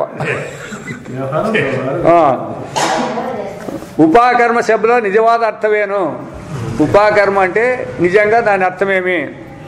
వేదದ అధ్యయనం ಮಾಡುತ್ತಿದ್ದವರು, వేదాలను అధ్యయనం చేసేవాళ్ళు, ఇదివరకు అధ్యయనం ಮಾಡಿದ ವೇದಗಳು ವೀರ್ಯವತ್ತಾಗಲಿ ಎಂದು, ఇంతవరకు మేము వేదాలను అయితే నేర్చుకున్నామో అవి శక్తి కలిగి ఉండాలని, ಮತ್ತೆ ಮುಂದೆ అధ్యయనం సరియాಗಿ ನಡೆಯಲಿ, మళ్ళా ఇదే అధ్యయనం ఇట్లా ముందుకు మళ్ళా సాగని అని ಮಾಡಿಕೊಳ್ಳುವ ಒಂದಾನೊಂದು సంస్కార. వెనక చదివిండేటివి ఉండాల, ముందుకు కూడా అదే విధంగా నడుచుకోవాలనేటువంటి కార్యక్రమము, అటువంటి సంస్కారాన్ని చేయించుకుంటే అది ಉಪಕರ್ಮ అనేది చేస్తుండేది. అది ವೇದವನ್ನು ಅಧ್ಯಯನ ಮಾಡುವುದಕ್ಕೆ ಪ್ರಾರಂಭಿಸಿ ఇంతిಷ್ಟು కాలದವರೆಗೆ ಎಂದು ಓದಿ, వేదాలను అధ్యయనం చేసి ఇంతకాలం వరకు అని చదివి ಅದನ್ನು ಸ್ವಾಧೀನಕ್ಕೆ ತಂದುಕೊಳ್ಳುವುದು. ಹಳೆಯ ಪಾಠವನ್ನು ಮುಗಿಸಿ, ಆ ಪಾತ ಪಾಠಾన్ని ముగిసిಬಿಟ್ಟು ಹೊಸದನ್ನು ಆರಂಭಿಸುವುದು, కొత్తదాన్ని ప్రారంభం చేసేదానికి ఉపాకర్మದ ఉద్దేశ. పాత దానిలో నేర్చుకోవాలా, మళ్ళీ కొత్త దానిలో అధ్యయనం చేసేకి ప్రారంభించాలా. ఆ ఉపాకర్మలో ముఖ్య ఉద్దేశం అన్నమాట. ವೇದದ ಕಾಂಡಗಳ ಋಷಿಗಳನ್ನು ಯಜುರ್ವೇದಿಗಳು ಸ್ಮರಿಸುವರು. వేదాలే కదాన్ని వాళ్ళు యజుర్వేదులు. ಋಗ್ವೇದದ మండలగల ఋషిಗಳನ್ನು ಋಗ್ವೇದಿಗಳು స్మరిಸುವರು. ఆడొచ్చిన వాళ్ళు వీళ్ళంతా ఋత్విక్కులు వాళ్ళు అంటారే, వాళ్ళు చెప్పేవాళ్ళు ఉపకర్మ చేసేటప్పుడు. ఈ పద్ధతి ఎలా దీంట్లో తెగలు ఉన్నాయి. ఋగ్వేదం చదివినవాడు ఋగ్వేదము తెగ వేరు, యజుర్వేదం చదివినవాడు యజుర్వేదం ఇది వేరు, అదే పద్ధతులు కూడా వేరే అవుతాయి. ఈ పద్ధతి ఎలా ఇక లుప్తప్రావాగ్ಬಿಟ್ಟಿದೆ. ఇదంతా ఏం లేదు ఇప్పుడు. మొత్తము వాళ్ళు మంత్రాలు చదివలేదు, వీళ్ళు మంత్రాలు చదివేది ఇడిచిపెట్టించినారు. ಹೊಸದೊಂದು ಜನಿವಾರವನ್ನು ಹಾಕೊಳ್ಳುವುದಲ್ಲ అది కొనగానుತ್ತದೆ. కొత్త జంతువారం వేసుకునే దాంట్లో పాత తీసేసేది, కొత్త జంతువు వేసుకునేది అనేది ముగిసిపోతుంది కార్యక్రమానికి. ನಮ್ಮ ದೇಶದಲ್ಲಿ ದ್ವಿಜರ ಸಂಸ್ಕಾರವು ಉತ್ತಮಗೊಳ್ಳುವುದು ಅವಶ್ಯ. ఈ సంస్కారం పెరిగేది చాలా ముఖ్యం అన్నమాట. ఎక్కడ? ఈ బ్రాహ్మణుల్లో. ಅದರಲ್ಲಿಯೂ ಬ್ರಾಹ್ಮಣರು ತಮ್ಮ ಹಿಂದಿನ ಸಂಸ್ಕೃತಿಯ ಭಾಂಡಾಗಾರವಾದ, ఇది పెద్ద భాండాగారం ఉన్నట్లు అనమాట, కోశం ఉన్నట్ల వాళ్ళ సంస్కృతి అనేది, ఆ సంస్కారం అనేది. వేదದ బాగిల బీగವನ್ನು ತೆಗೆದು, వేదాల యొక్క వాక్యంలో తలుపులు తీసి, ఆ బీగాన్ని తీసి ಒಳಗೆ ಏನಿದೆ ಎಂದು ನೋಡುವುದು ಅತ್ಯವಶ್ಯ. లోపల ఏముంది ఆ వేదాలను తీసి ఆ లోపల వేదాల్లో ఏం చెప్పిందని అవశ్య. ఉపనయన మార్చుకోల్లో బ్రహ్మచారి కలిగే, ఉపనయనం చేసే బ్రహ్మచారి ఉంటాడు కదా, ఇంకా పెళ్లి కాలంలో బ్రహ్మచారిగా ವಿಜೃಂಭಣೆಯಿಂದ అట్టాసంగా ಒಂದು ದಿನ ಹಬ್ಬವನ್ನು ಮಾಡಿ, ಹಬ್ಬದ ఏంటేంటో చేసేది, వంటలు గింటలు అన్ని బ్రహ్మాండంగా వంటను పిలిపించి సపరేట్ చేపించి ಯಜ್ಞೋಪವೀತವನ್ನು ಹಾಕಿದ್ದರಿಂದ ತೃಪ್ತರಾಗದೆ, ಯಜ್ಞೋಪವೀತ చేసినంటే ಉಪಕರ್ಮ అయిపోయింది అనుకోకుండా ವೇದದ ಕೆಲವು ಭಾಗಗಳನ್ನಾದರೂ ಅರ್ಥಸಹಿತವಾಗಿ ಅಧ್ಯಯನ ಮಾಡಿಸುವ ಪದ್ಧತಿಯನ್ನು ಮಾಡಿಕೊಳ್ಳಬೇಕು. అదొకటి వేసేదే కాదప్ప, ఫలాని వేదంలో ఋగ్వేదంలో ఇది ఉంది, యజుర్వేదంలో ఇది ఉంది, సామవేదంలో ఇది ఉంది, అధర్వణ వేదంలో ఉందని వాళ్ళకి కొన్ని చెప్పాలి. అవన్నీ అట్లా చేసుకోవాలన్నమాట. వేదದ ಪರಿಚಯ, ವೇದಾలంటే అవి ఏంటివి అనే పరిచయం అనమాట. ಎಂಬ ಹೆಸರಿನಿಂದ ದೇಶ ಭಾಷೆಯಲ್ಲಿ ವೇದಗಳ ಭಾಗವನ್ನು ಅದರಲ್ಲಿರುವ ಮುಖ್ಯ ವಿಚಾರಗಳನ್ನು, వేదాల్లో ఏ భాగాలు ఉన్నాయి ఆ భాగాల్లో ఈ ముఖ్య విచారం ఏం చేయాలి మనం ತಿಳಿಸುವ ಪುಟ್ಟ ಗ್ರಂಥವೊಂದನ್ನು ಏರ್ಪಡಿಸಬೇಕು. ఆ టైంలో చేయాలంట. అట్లా ఓ బుక్లో ఆ వేదాల్లో ఉండే ముఖ్యమైన భాగాలు తీసి దాంట్లో ముఖ్యమైన అర్థం సారం ఏముందని చేసి సన్న బుక్లో ప్రింట్ చేసి ఇవ్వాలి వాళ్ళకి. అప్పుడైతే వాళ్ళు దాన్ని చదివేకవుతుంది. ఊరిని ఇట్లు చేసి పెడితే వాళ్ళకి మాత్రమే తెలుస్తాయి. అదే ಉಪನಯನವಾದ ಹುಡುಗರಿಗೆ ತಮ್ಮ ತಮ್ಮ ವೇದ ಶಾಖೆಯ ಅತಿ ಮುಖ್ಯವಾದ ಕೆಲವು ಮಂತ್ರಗಳನ್ನು ಆರಿಸಿ చెప్పాలా, చూడప్ప వేదాల్లో ఈ మంత్రాలు మీరు తీసుకోవాలా, గణనకు తీసుకొని ಅರ್ಥಸಹಿತವಾಗಿ ಅಚ್ಚು ಮಾಡಿಸಿ, ಅರ್ಥಸಹಿతంగా ಅಚ್ಚು చేయించి ಧರ್ಮಾರ್ಥಂగా ಹಂಚುವುದನ್ನು ಬ್ರಾಹ್ಮಣರ ಮುಂದಾಳುಗಳು ಮೇಲುಪಂಕ್ತಾಗಿ ತೋರಿಸಿದರೆ, ఇట్లా బ్రాహ్మణులు ఆ ఉపాకర్మ జరిగేటప్పుడు ఇట్లాంటివి చేసి ఎవరికైనా ఇతరులకు పంచిపెట్టినట్లయితే వాళ్ళు ఆదర్శప్రాయంగా, మేలుపంక్తి అంటే ఆదర్శప్రాయాలుగా ಹಾಗೆ ತೋರಿಸಿದರೆ, ಅట్లా చూపించినట్లయితే ఉడిదవరు ఆ పద్ధతిಯನ್ನು అనుసరిస్తారు, మిగిలిన కూడా ఆ పద్ధతిని అనుసరిస్తారు. ఇప్పుడు మనం పెళ్లికి పోయింటే భగవద్గీతలు ఇచ్చారు, వేల్మడుగులో పోయింటే రిసెప్షన్కి పోయింటే ఇచ్చారనమాట. దాంట్లో ఒకటేమంటున్నాడు, తీసుకున్నాడు ఒకడు తీసుకున్నాడు ఆయప్ప, ఈ ఇద్దరు ఫ్రెండ్స్ వీళ్ళు, ఆ తీసుకున్నాయి మీ దండిస్తాడు. దీన్ని తీసుకొని ఎవడు బాగుపడినాడని దాన్ని తీసుకుంటాడో అంటున్నాడు. నేను పక్కలోనే కూర్చుండా, చూడు అన్నాడు అంటున్నాడు బాగా గట్టిగా, వాడిని ఆశుడో భాషలో మనకేం తెలుసు అంటున్నాడు. ఆయన ఏం చెప్తున్నాడు సమాధానము, నీకేం తెలుసురా దీని గురించి నువ్వేం మాట్లాడద్దు, నీకు తెలిసింటే మాట్లాడు, లేకపోతే అదవసగా ఎందుకు మాట్లాడుతావండి. నేను మధ్యలో చేసుకుంటే, చూడబ్బా నా స్నేహితుని అంటాడు. నీ స్నేహితున్నాను, ఏమరా నువ్వేం ఎట్లా ఉద్ధారం అవుతావు దీన్ని తీసుకుంటే నాను, ఎవడు ఉద్ధారం అయినాడంటే కదా, మరి ఎవడు ఉద్ధారం కాలేదని నీకెట్లేసో నేను అడిగితే దాని సమాచారం మనకు తెలియకపోయిండొచ్చు. ఎవడు ఉద్ధారం కాలేదంటే భగవంతుడు ఎందుకు చెప్పినాడు దీన్ని? భగవద్గీత అన్ని దేశాల్లో ఎందుకు ఉందనుకుంటాడు. ఇట్లా వెధవులు కూడా ఉంటారు దండిగా. చూడండి వాళ్ళు ఇస్తాడారు, నీకు ఇష్టమైతే తీసుకో, లేకపోతే ఊరినే ఉండు. తీసుకున్న వాళ్ళని దండించే పని ఏముంది నీకు? వీళ్ళకి ఎంత పాపం ఉంటుందంటే దానికి ఇంకా చెప్తుంది అనమాట. వీళ్ళు రవరవాద నరకానికి పోతారు వాళ్ళు. తెలిస్తే పర్వాలేదు, తెలియకోకుండా అనవసరంగా మాట్లాడతాండి. దీంతో ఏం ప్రయోజనం ఉంది, దీంతో ఏం ప్రయోజనం ఉంది అని మాట్లాడతాండి. అది తెలియకుండా నోరు మూసుకోవా, తెలియకపోతే మాట్లాడమని ఎవరు చెప్పినాడు నిన్ను? ఎంత బాగా చెప్తా చూడు ఇట్లా వాళ్ళు. ఇప్పుడు తెలియక మాట్లాడినా అంటే తెలియకోకుండా ఎందుకు మాట్లాడాలా అని. అవును వినలేదు, నీకేం పని దాంతో? సరేలే, నీకు దాన్ని చదువులేదు వినలేదు, నీకేం పని దాంతో? మరి ఉద్ధారం అయిందనే పని ఎందుకు వచ్చింది?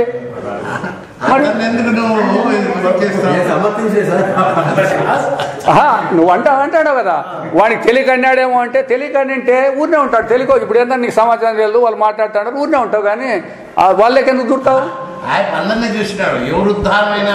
అని బాగా అందరూ ఆయన కొంచెం సర్వే చేసినాడు అందరినీ. ఈ భగవద్గీతను తీసుకుని ఎవరు తెలియలే, అందరూ కూర్చుంటారు, అందరూ భోజనానికి కూర్చుంటారు, కూర్చోవాలని అందరూ బయట కూర్చోండి చచ్చేది. ఊరికేనంటే సరేలే, ఎవరే ఉద్ధారమైన దీన్ని తీసుకొని అన్నాడు అనమాట. ఎవడు ఉద్ధారం అవుతాడు అంటాడు, ఎవరు అని ఇవ్వలేదు వాడికి, ఏకవచనమే. కాబట్టి మనకి తెలియకున్న దాంట్లో ఊరినే ఉండాలి, నోరు మూసుకొని. లేదా అడగాల, ఏమబ్బాయి భగవద్ తీసుకుంటే దీంతో ఏమైనా ప్రయోజనం ఉంటుందా అని అడిగితే తెలియకోకున్నాడు అడిగిన మాట తప్ప. తీసుకున్న వాళ్ళు దండించినాడంటే ఎట్లా వాడు దండిస్తున్నాడు. తెలియనోడా వాడు? మనుషులు ఎట్లా నడుస్తుండే ఎలా ఇతను అన్నాడు కదా, ఆయన పేరేమప్ప ఇది పిరమిడ్ ఆయన ఏదో అదండి. దీన్ని ఈ విషయం భగవద్గీతను వాళ్ళు దూషించినారులే. ఊరికే ఉండలాగా నేనే అనేది. అబ్బాయి ఈ విషయం భగవద్గీతలో బాగా చెప్పినారండి, నీ భగవద్గీతను తీసుకుపోయి కాల్చు అని సుభాష్ చూడు అంటనే లేచి బయటకు వచ్చేసింది. లేకపోతే నుంచి అతను పక్కన చూడలేదని లేకపోతే ఎదురా ఇట్లా పక్కన తిప్పుకొని అదే పోతుంది. కాబట్టి వాళ్ళు వాళ్ళని అనుసరించే వాళ్ళు కూడా ఉంటారు. ఎందుకంటే అట్లా వాళ్ళు కూడా గ్రూప్ ఉంటుంది. అది ఇప్పుడు ఆయన అట్లా వాడు ఉన్నాడంటే ఓహో నా మాకు కూడా వాడు బలవంతమైన ఉన్నాడని ఆ నాస్తిక భావాలు ఉండే వాళ్ళందరూ జత వీలు ఉంటుంది. అట్లా మళ్ళీ చెప్పేటప్పుడేమో భగవద్గీత కోట్ చేస్తుండేదే. ఈ బ్రహ్మకుమార్ సమాజంలో అంతే భగవద్గీత కోట్ చేస్తుండేదే. కాబట్టి తీసుకొని మీరు ఉపయోగపడండి, పర్వాలేదు. దాన్ని తృణీకరించేది ఉండకూడదు, తిరస్కారం చేసేది ఉండకూడదు మనము. అదే కాబట్టి ಗಾಯತ್ರಿ ಮಂತ್ರ ಜಪವನ್ನು ಮಾಡುವ ದಿನ ದ್ವಿಜರೆಲ್ಲರೂ ಮಿಕ್ಕ ಕಾರ್ಯಗಳನ್ನು ಬದಿಗಿರಿಸಿ మిగతా దినం ఆ కార్యక్రమాన్ని బయట పెట్టాల. ಈ ಗಾಯತ್ರಿ ಮಂತ್ರ చెప్పేటప్పుడు శ్రద్ధాభక్తిಯಿಂದ మడియన్నొట్టు ಅನುಷ್ಠಾನ ಮಾಡಬೇಕು. ఆ దినమంతా వాళ్ళు ఇటువంటి వ్యవహారంలో ఉండాలి. ఆ ಮುಂದಿನ ದಿವಸವೇ ಆ చేసేదానికంటే ముందు దినమే ಗಾಯತ್ರಿ ಮಹಿಮನ್ನು ಕುರಿತ ಭಾಷಣಗಳನ್ನು పండితుರಿಂದ ಮಾಡಿಸಬೇಕು. ముందు దినము ఉపన్యాసాలు గాయత్రి మంత్రం యొక్క మహాత్మ్యం ఏమి అనేది ఉపన్యాసం చేపించింది. తర్వాత దీన్ని అనుష్ఠానం చేసేదానికి ಮಾಡಿಸಬೇಕು.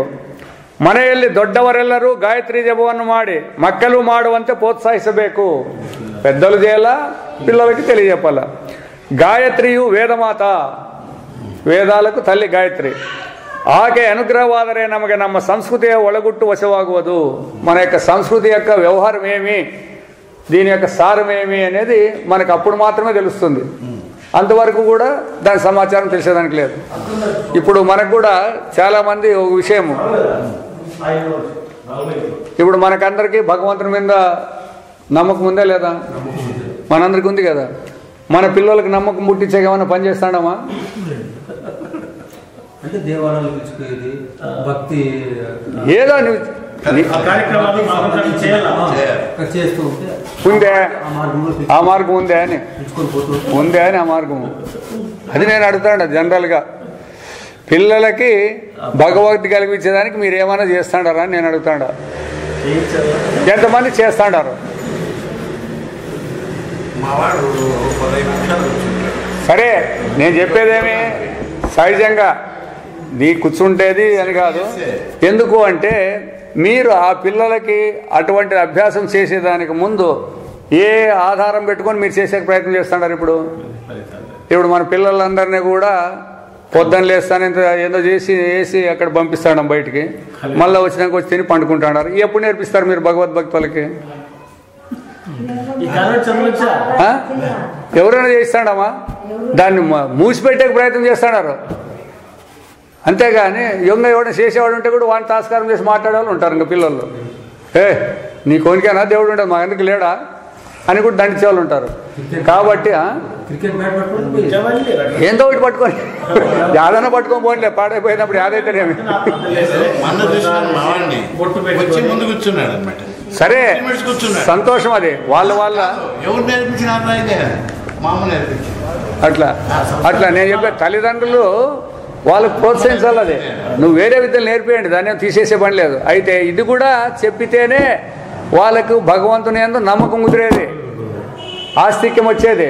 ఇప్పుడు నువ్వు సాఫ్ట్వేర్ ఇంజనీర్ వీళ్ళు ఎవరైనా తీసుకోండి, వాళ్ళకి ఎవరికి ఆస్తిక్యం లేదు. ఎవరో కొంతమంది వాళ్ళకి సంస్కారం ఉన్న వాళ్ళు ఇంట్లో ఏడైనా ఉంటే ఉంటారేమో, కానీ మిగతా వాళ్ళందరికీ దీని గుర్తింపే లేదు. అసలుకి పెద్దలంటే లెక్క లేదు, జమ లేదు. కాబట్టి ఇట్లాంటివన్నీ ఎందుకు రాలేదప్ప అంటే మనమే దానికి ప్రోత్సహించకుండా ఉన్నాము. మాకేముందప్ప మా పిల్లలు నేర్చుకోవాలంటే మీరేం ప్రయత్నం చేసినారు వాళ్ళకి నేర్పించేకి?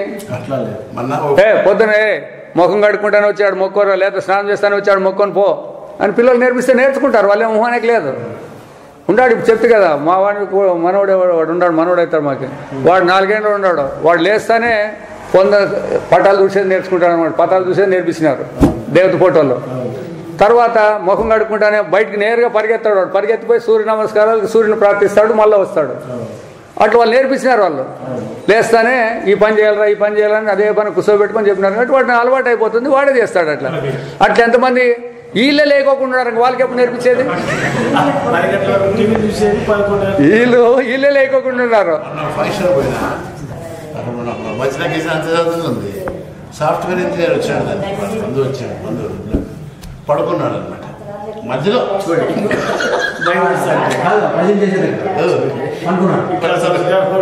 కాబట్టి టీవీ పెట్టుకున్నాడు, టీవీ చూస్తున్నాడు. అందుకే నేను చెప్పేది, ఇట్లా వాళ్ళు ఉంటే ఇంక పిల్లలకి ఎప్పుడు ఇది ఆస్తికత్వం వచ్చేది అనేదానికి. అందుకే మన సంస్కృతి అనేదాన్ని ఆ బ్రాహ్మణులు అనేవాళ్ళు వాళ్ళు ఆచరించి తద్వారా ఇతరులకు కూడా నేర్పించేదానికి ప్రయత్నం చేస్తే అప్పుడు సరిపోతుంది అని.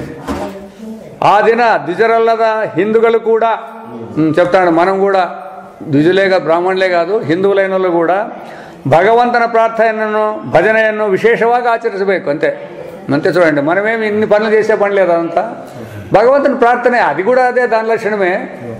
వాళ్ళు ఎందుకంటే సపరేట్ దానికి స్పెషలిస్టులు అంటారు చూడు, దానికి అట్లా. మనకు అట్లేదు, పని ఉంది భజన చేసేదానికి. భగవంతుని పాటలు పాడేదో, భగవంతుని భజన చేసేదో చేసుకోవచ్చు. ಜಗತ್ಕಾರಣನಾಗಿರುವ ದೇವನ ಚೈತನ್ಯ ಪ್ರಕಾಶವನ್ನು ನಾವು ಧ್ಯಾನ ಮಾಡೋಣ. దేని ధ్యానం చేస్తున్నారు మీరు?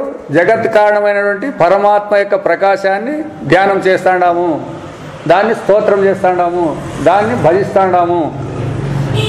అతని అనుగ్రహದಿಂದ, ఆయన అనుగ్రహం వలన నಮಗೆ ఉత్తమవాద బుద్ధి వృత్తుంటాగలి. ఆయన అనుగ్రహం చేత మనకు మంచి బుద్ధి వృత్తులు పుట్టని ಎಂಬುದೇ గాయత్రి అర్థದ సార. ఇప్పుడు అర్థమైన గాయత్రి మంత్రం అంటే ఎంతసేపు చెప్తే కూడా ఇంతే, అంతే. మిగతాదంతా ఏమి మనం ఇంత నేర్చుకొని మన మనసులో అది పెట్టుకొని చేసినామంటే అవన్నీ చెప్పే పని లేదు. యాభై బీజాక్షరాలతో చెప్పాల్సిన అవసరం ఏం లేదు. ఇదొక్కటే దాని యొక్క సారం అన్నమాట. భగవంతనే ನಮಗೆ ಒಳ್ಳೆಯ ಬುದ್ಧಿಯನ್ನು ಕೊಡು. ಭಗವಂತುడా మాకు మంచి బుద్ధినిమ్ము. నమ్మನ್ನು కుమార్గದಿಂದ తప్పిసు, మమ్మల్ని చెడు ద్రోహాల నుంచి తప్పించాలా ಎಂದು ಪ್ರಾರ್ಥಿಸುವ ಈ ಮಂತ್ರವನ್ನು ఎಷ್ಟో 1000 ವರ್ಷಗಳಿಂದ ನಮ್ಮ ఋషిಗಳು ఉచ్చరిಸಿದರು. కొన్ని వేల లక్షల ఏళ్ళ కిందట చెప్పేసినారు దీన్ని. ఈ పోతుడు కాదు ఇది. ಅವರ అనుగ్రహಕ್ಕೆ పాత్రరాగಬೇಕೆನ್ನುವರು ಎಲ್ಲರೂ, అటువంటి వారి యొక్క అనుగ్రహానికి దయకు పాత్ర కావాలనే వాళ్ళందరూ కూడా భగవంతునನ್ನು ప్రార్థన ಮಾಡಬೇಕು. ಭಗವಂತನಿಗೆ మనం ప్రార్థించాల. ಯಾರು ಗಾಯತ್ರಿಯನ್ನು ಜಪಿಸುವರೋ ಅವರನ್ನು ಆ ಮಂತ್ರವು అనర్థದಿಂದ తప్పిసి కాపాడుతుంది. ఎవరు గాయత్రి మంత్రాన్ని జపిస్తే వాళ్ళ అనర్థాల నుంచి విడివేస్తుంది అన్నారు. ఇది మనోళ్ళు పట్టుకుంటారు కొంతమంది. ఆ శ్లోకం ఒకటి ఉచ్చరిస్తే అయిపోయి కదా, అంతే. అయితే ఆ శ్లోకాన్ని ఉచ్చరించేటప్పుడు నీ మనస్సు ఎట్లుంది అది ప్రధానం అన్నమాట. ఆ పవిత్ర అది పెట్టుకొని దాని అర్థాన్ని మనం అనుసంధానం చేసుకొని చెప్పితే రైట్ అయిపోతుంది అంతే. ఎందుకు అనర్థాల నుంచి కాపాడుతుందంటే నువ్వు భగవంతుని వేడుకుంటున్నావు కానీ విషయాలను వేడుకోలేదు అని అర్థం. అక్కడ అనర్థాలు మనకేంటి? విషయాలు అనర్థాలు. నువ్వు విషయాలు వేడుకోలేదు కదా, భగవంతుని వేడుకుంటున్నావు కాబట్టి నీకు అనర్థాలు వచ్చేదానికి వీల్లేదు.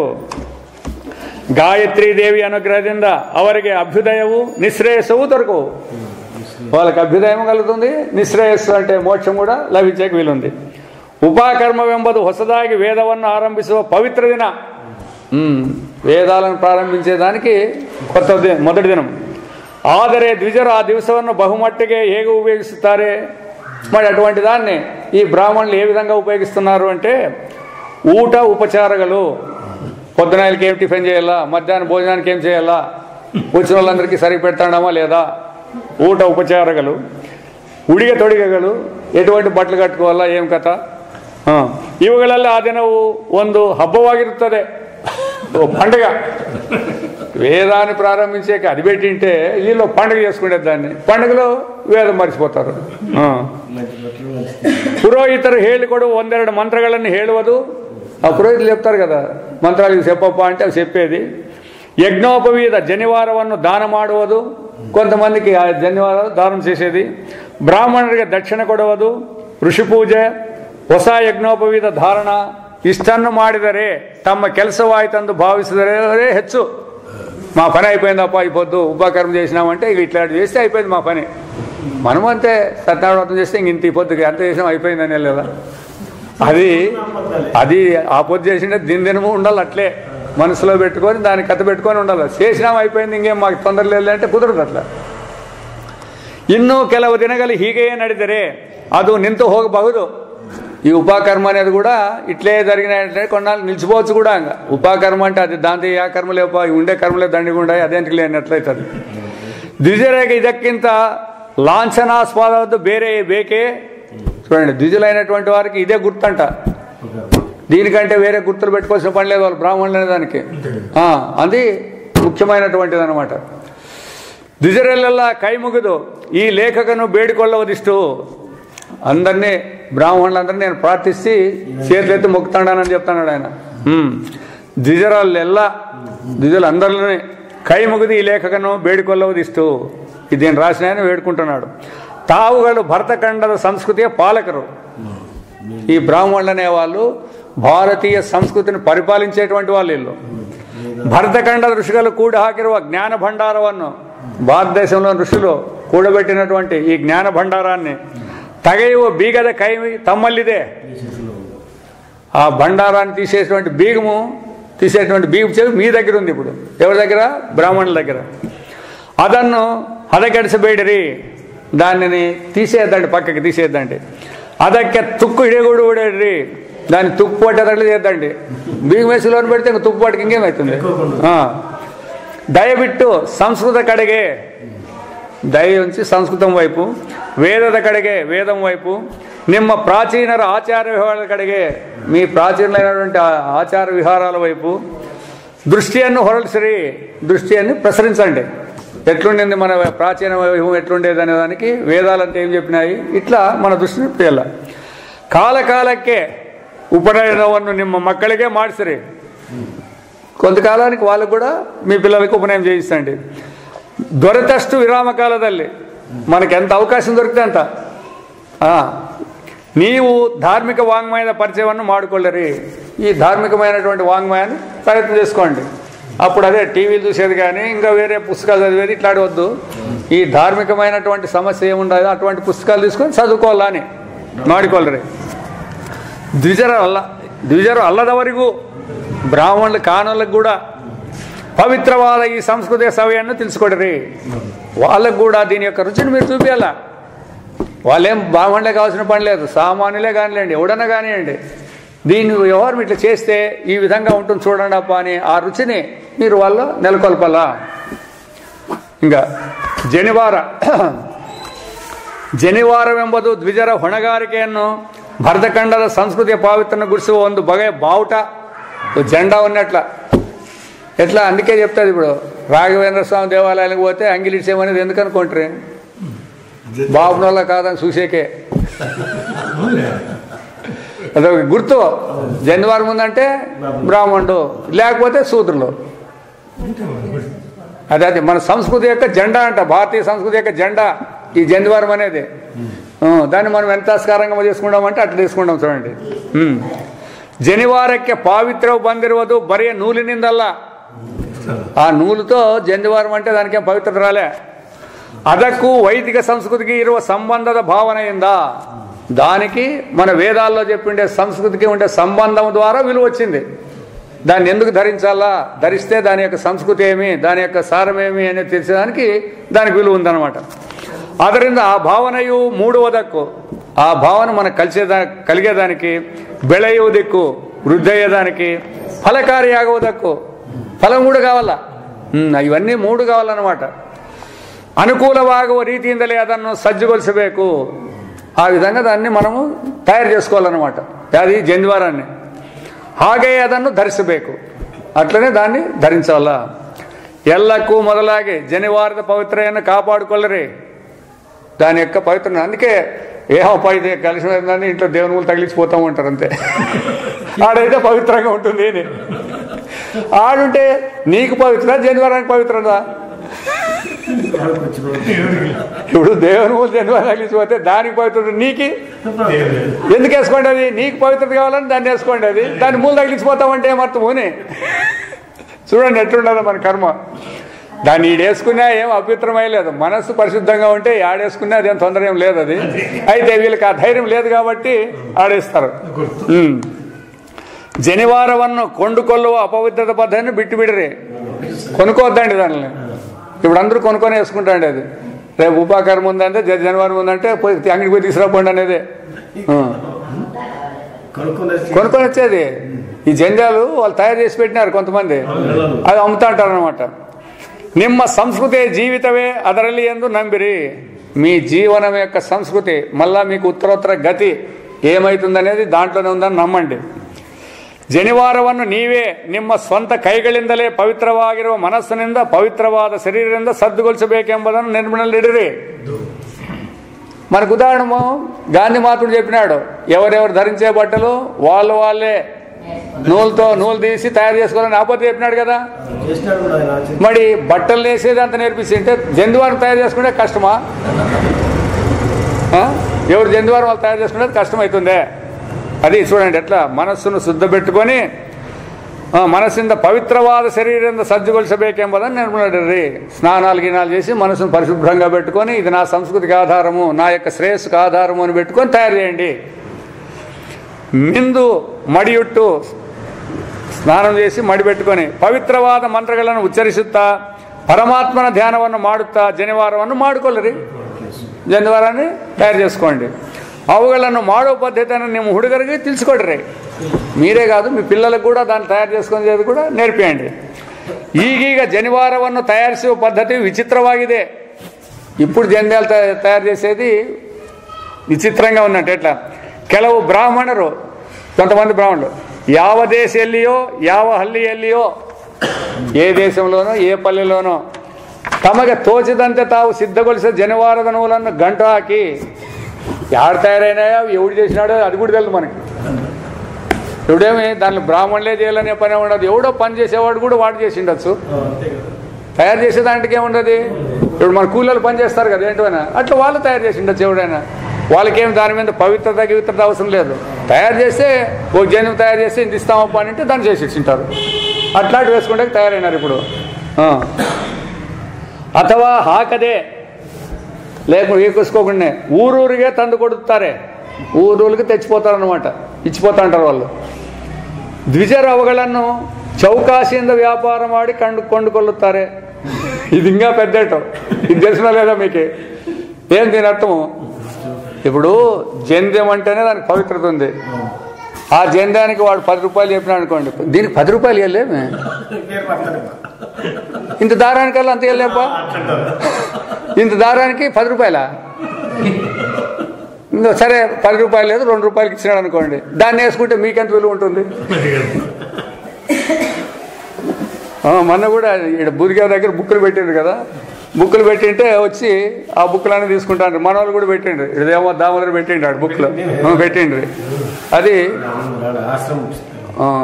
అధ్యాత్మ సూక్తులు అనేది ఉంది బుక్, అది ఉంది, అన్ని సూక్తులే ఉండేది అవన్నీ.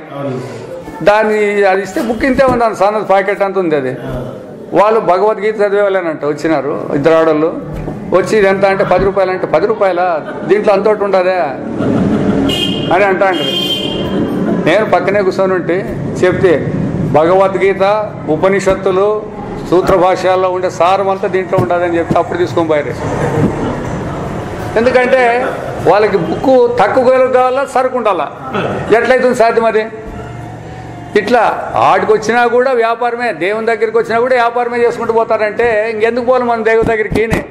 ఇంటికాడికి కూర్చుంటే దుడ్లు మిగులుతాయి కదా. అగ్గు పనులు చేసి దుడ్లు తీసుకొని భగవంతుడు నీకు సాధ్యమవుతాడా? భగవంతునికి తన మనస్సును ఎవడు అర్పిస్తాడో వానికి సాయం చేస్తాడు. కానీ ఇట్లా యాదో సిల్లర దుడ్లతో రొందు కొనుక్కొని మాకు సరిగ్గా వెళ్ళప అంటే ఆయన ఇచ్చేదట్టు లేదు. అది బాగా గుర్తుపెట్టుకోవాలి. ఎవరైనా పోతే పోండి, పోయి ధారాళంగా ఉండండి. వాళ్ళు పెట్టుకునేది అమ్ముకుంటే కాడ పెట్టుకుంటారు. టెంకాయ 15 రూపాయలు పెట్టినారు, ఆడ లెక్కేసుకో, 15 రూపాయలు పెట్టినారు. మామూలు 10 కంటే దొరికేది. అయ్యా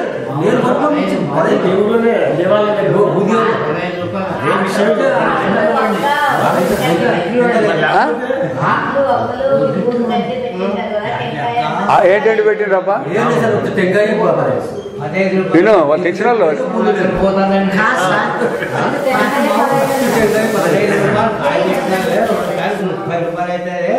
నువ్వు కాయలు పెట్టావు నీదంతా ఈ కాయకు వచ్చిందంటే ఆడో పెట్టుకోతావు అని వచ్చిన వాళ్ళు ఎవడు మీరంటారే అంటారులే పెట్టుకో 2 రూపాయలు లాభం చేసుకో మోసుకొచ్చింది ట్రాన్స్పోర్ట్ ఏం లేదా ఇంకోటి పెట్టుకుంటారు నువ్వు అన్నట్లు ఏంటంటివి బయట పెసర బ్యాల్లో ఏంటంటే అని ఇట్లాంటి పెట్టుకున్నావు అది 30 రూపాయలు ఒకటి ప్యాకెట్ 50 రూపాయలు పెట్టిండ్రే ఆహా ఎగ్గులేకేసేటంట ఇంతే ఇంత ప్యాకెట్ నేనేం దాన్ని ముట్టుకోలేలే ఊరినే చూసుకుంటూ పోయినా నేను అంతే బయట జనం అన్నప్పుడు చూసినాను అనమాట అది దానికి హోమ్ ద్రవ్యాలని ఇట్లా జనానికి ఏముండదబ్బా అంటే సంపాదించే వాళ్ళు ఇట్లుండారు దాన్ని తీసుకునే వాళ్ళకి బాధ ఇంత సన్నది 50 రూపాయలు అయితే ఎట్లప్ప అని వీళ్ళకి బాధ వేసేది తప్పదు మళ్ళీ వచ్చినాం కాబట్టి ఇడిచిపెట్టిపోతే ఏమవుతుందని మళ్ళీ అది చేయాలా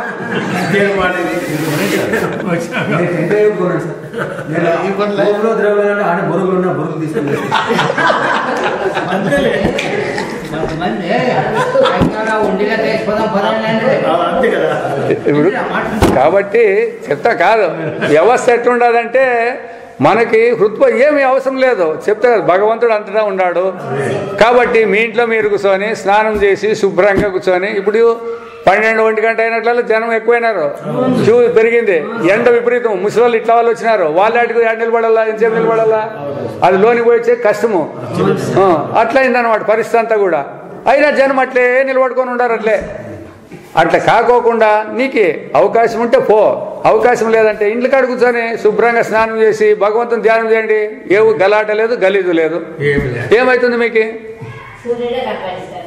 సూర్యుడే ఎదురు కూర్చో దేవాలయం సూర్యుడే ఉన్నాడు కదా మనకి సాక్షాత్ సూర్యుడే వండుకొని ఈ పొద్దు ఉన్నాడు కదా దిన్నము ఉన్నాడు కదా ప్రతిదినం చేయండి ఎంతసేపు ఎన్న నిలబడండి ఇప్పుడు వచ్చి 7 గంటల కొద్ది నిలబడవలసిన అవసరం ఏమొచ్చింది మీకు అయితే ఆడి పోయినాక అటు చేయకపోతే ఎట్లా అనే భావం ఉంది మళ్ళీ చూడుకోకుండా ఊరిన పోతే ఎట్లా టెంకాయ కొట్టుకోకుండా పోతే ఊరిన ఎట్లా అనేది ఈ భావాలు పెట్టుకుంటారు అట్లా కాకోకుండా అట్లా పరమాత్మ అంతటా ఉన్నాడు పరమాత్మను చేయాలనేది మన మనస్సులో పరిశుద్ధ భావన ఉండాలా ఆ విధంగా ఉండి చేయాలనేది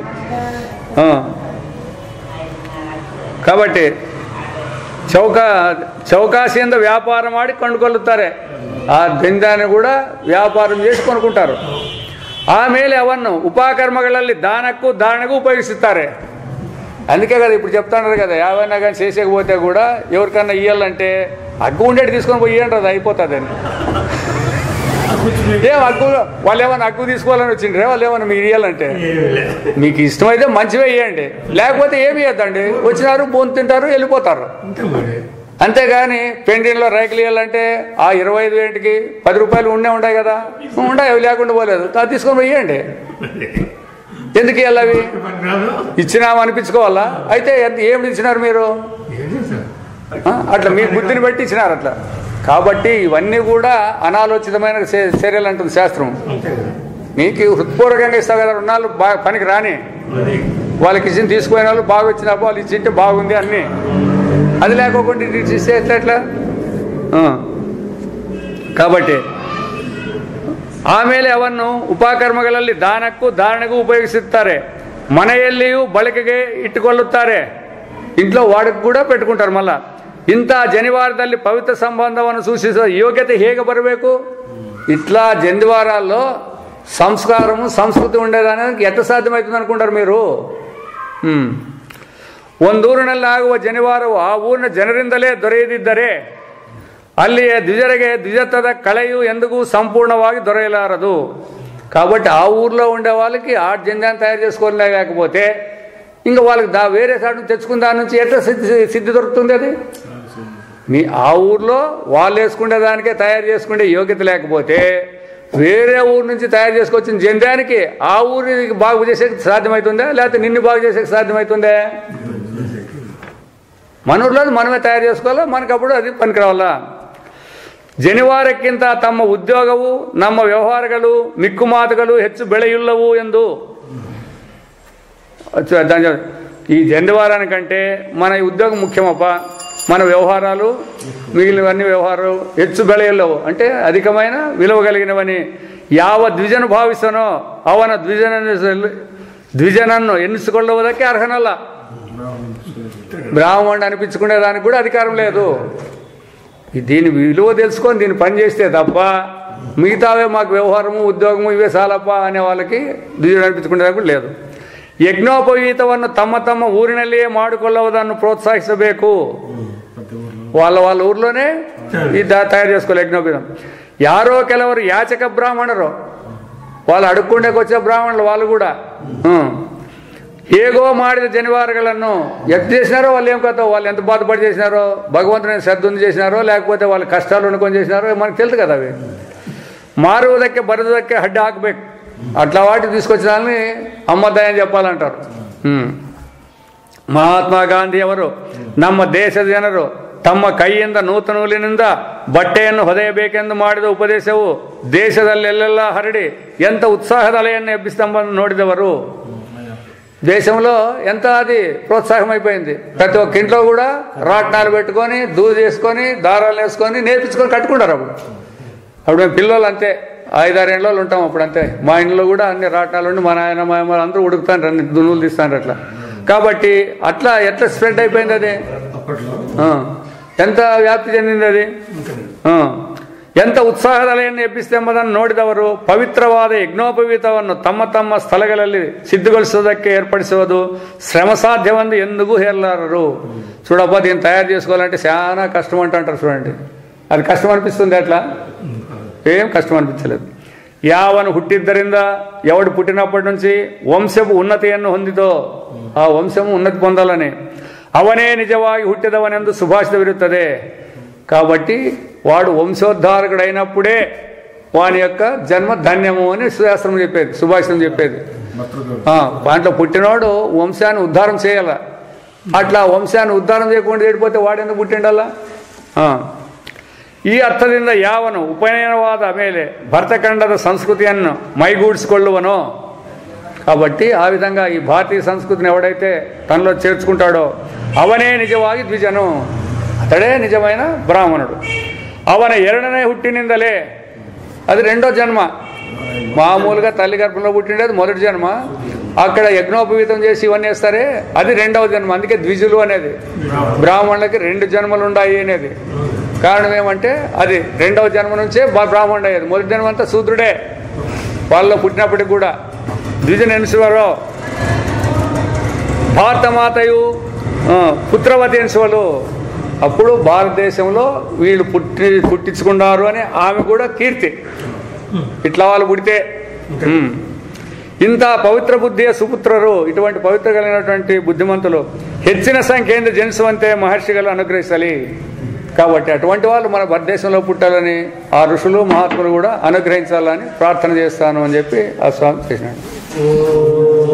సతోమా సద్గమయ తమసోమా జ్యోతిర్గమయ మృత్యోర్మా అమృతంగమయ.